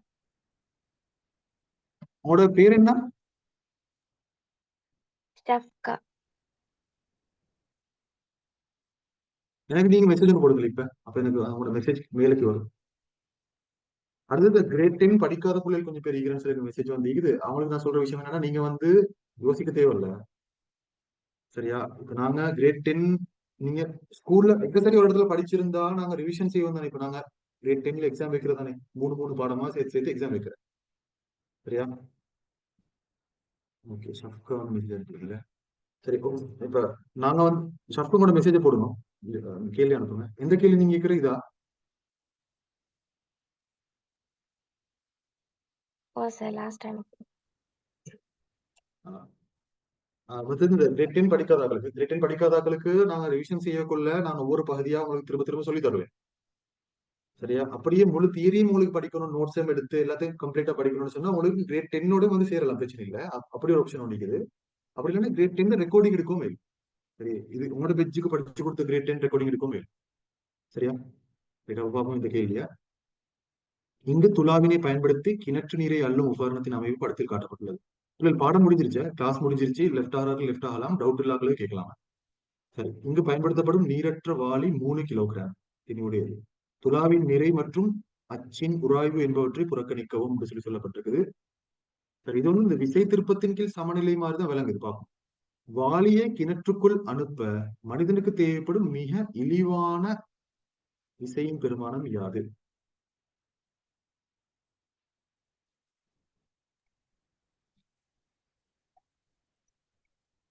இதில் உண்மையில இந்த விசை திருப்பத்தின் கீழ் சமநிலையை தான் கேட்டீங்க. சார் அதுல வந்து வாலிட நிறைய கழிச்சிடுமா? வாளிட நிறை. நியூட்டன்ல கண்டு.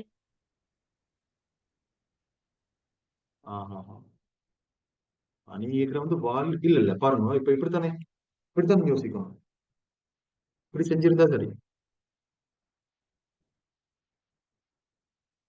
இப்ப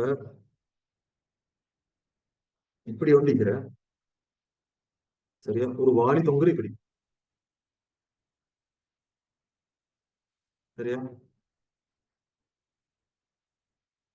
அந்த வாளி 3 கிலோகிராம் சொல்லிக்கிற. இப்ப வாளியால் ஏற்படுத்துற நிறை வந்து 30 நியூட்டன். நான் 3 10 பெருக்கி 30 நியூட்டன் சொல்லி போட்டேன்.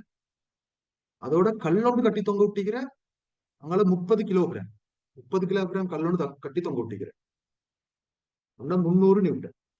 300 சரியா? இடையில ஒரு சுழற்சி புள்ளி ஒன்று மிகுது. இப்படி ஒரு சுழற்சி புள்ளி உண்டு. சுழற்சி புள்ளி ஒன்று வேற வைக்கப்பட்டிருக்குது. அப்ப இப்ப இந்த வாளியை வந்து நாங்க உள்ளு தள்ளணும். சரியா? உள்ளு தள்ளணும்.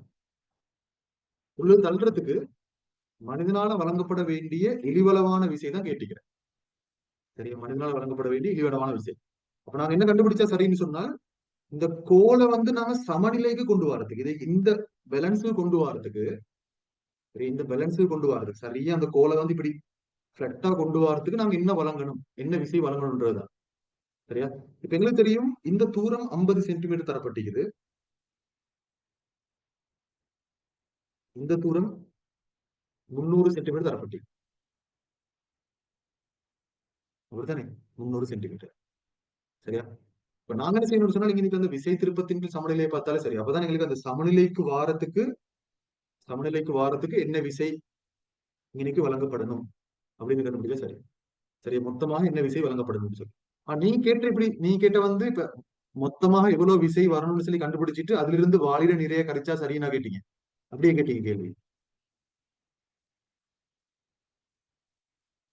இப்ப இன்னைக்கு இந்த கோலை சமநிலைக்கு கொண்டு வரதுக்கு எவ்வளவு விசை வழங்கணும்னு சொல்லி கண்டுபிடிச்சிட்டு அதுல இருந்து வாளிட நிறைய கழிச்சா சரியா? அப்படியே கேட்டீங்க.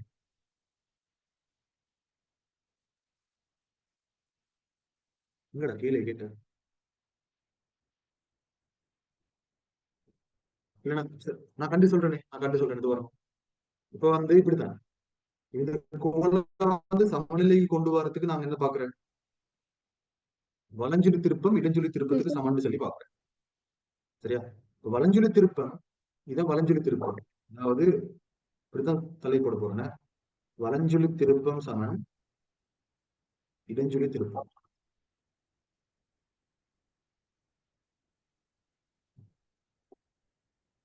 சரியா? வலஞ்சுழி திருப்பம் வந்து 300 நியூட்டன் தர 50 சென்டிமீட்டர்.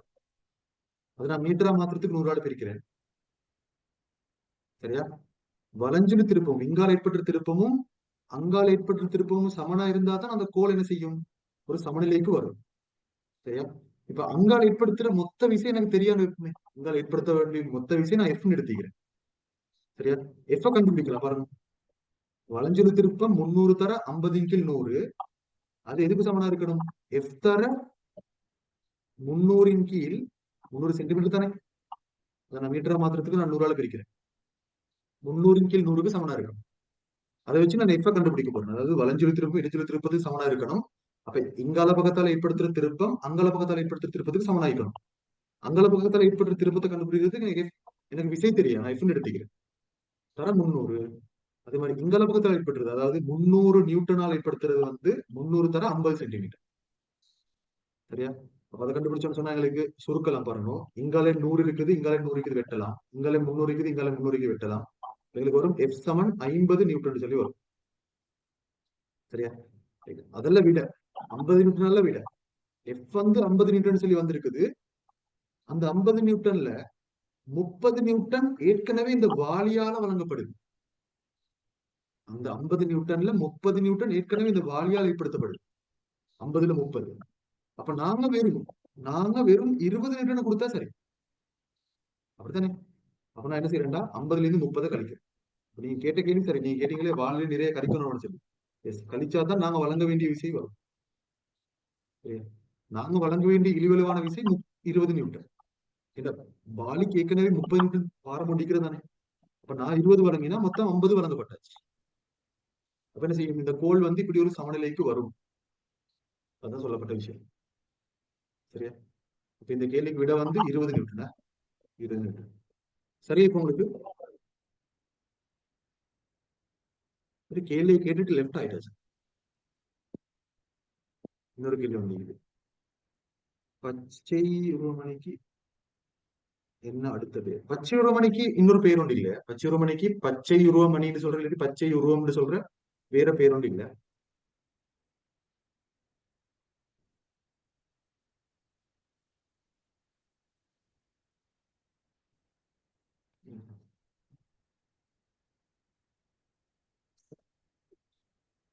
சரியா? அப்ப நான் கிளாஸ் முடிக்கிறேன். செக்ல கேட்கப்பட்டிருக்குது. I didn't study in grade 10 because I'm in abroad because I studied grade 9. Okay. My last term marks, exam marks was 98. Can I get A and 7? 98 grade 10ல நீங்க 98 எடுத்திருந்தா உங்களுக்கு எடுக்கலாம், பிரச்சனை இல்லை கிரேட் 10ல. ஆனா இப்ப கிரேட் 10 நீங்க ஃபுல்லாவே படிச்சில்ல, கிரேட் 10ல எக்ஸாமும் செய்யலன்னா கிரேட் 10 கட்டாயம் படிக்கணும். லெவலுக்கு வந்து 50% கிரேட் 10ல தான் வர எக்ஸாம். ஸோ அதனால கட்டாயம் நீங்க அதை படிக்கணும். கிரேட் 10 கட்டாயம் படிக்கணும் ஃபுல்லாவே. அப்படி இல்லை நீங்க எங்க சரி கிரேட் 10 படிச்சிருந்தா என்ற ரிவிஷனுக்கு உங்களுக்கு வரலாம். ரிவிஷனை மட்டும் பார்த்தாலே சரி. ரிவிஷன் கிளாஸ் நான் ஃப்ரீயா வைப்பேன், அதுக்கு மட்டும் வந்தாலே சரி. ஓ அப்படின்னா கிரேட் 10க்கு ஜாயின் பண்ணவும் வேணும், உங்களோட ஜூனியர்ஸோட சேர்ந்து கூட படிக்கவும் வேணும்.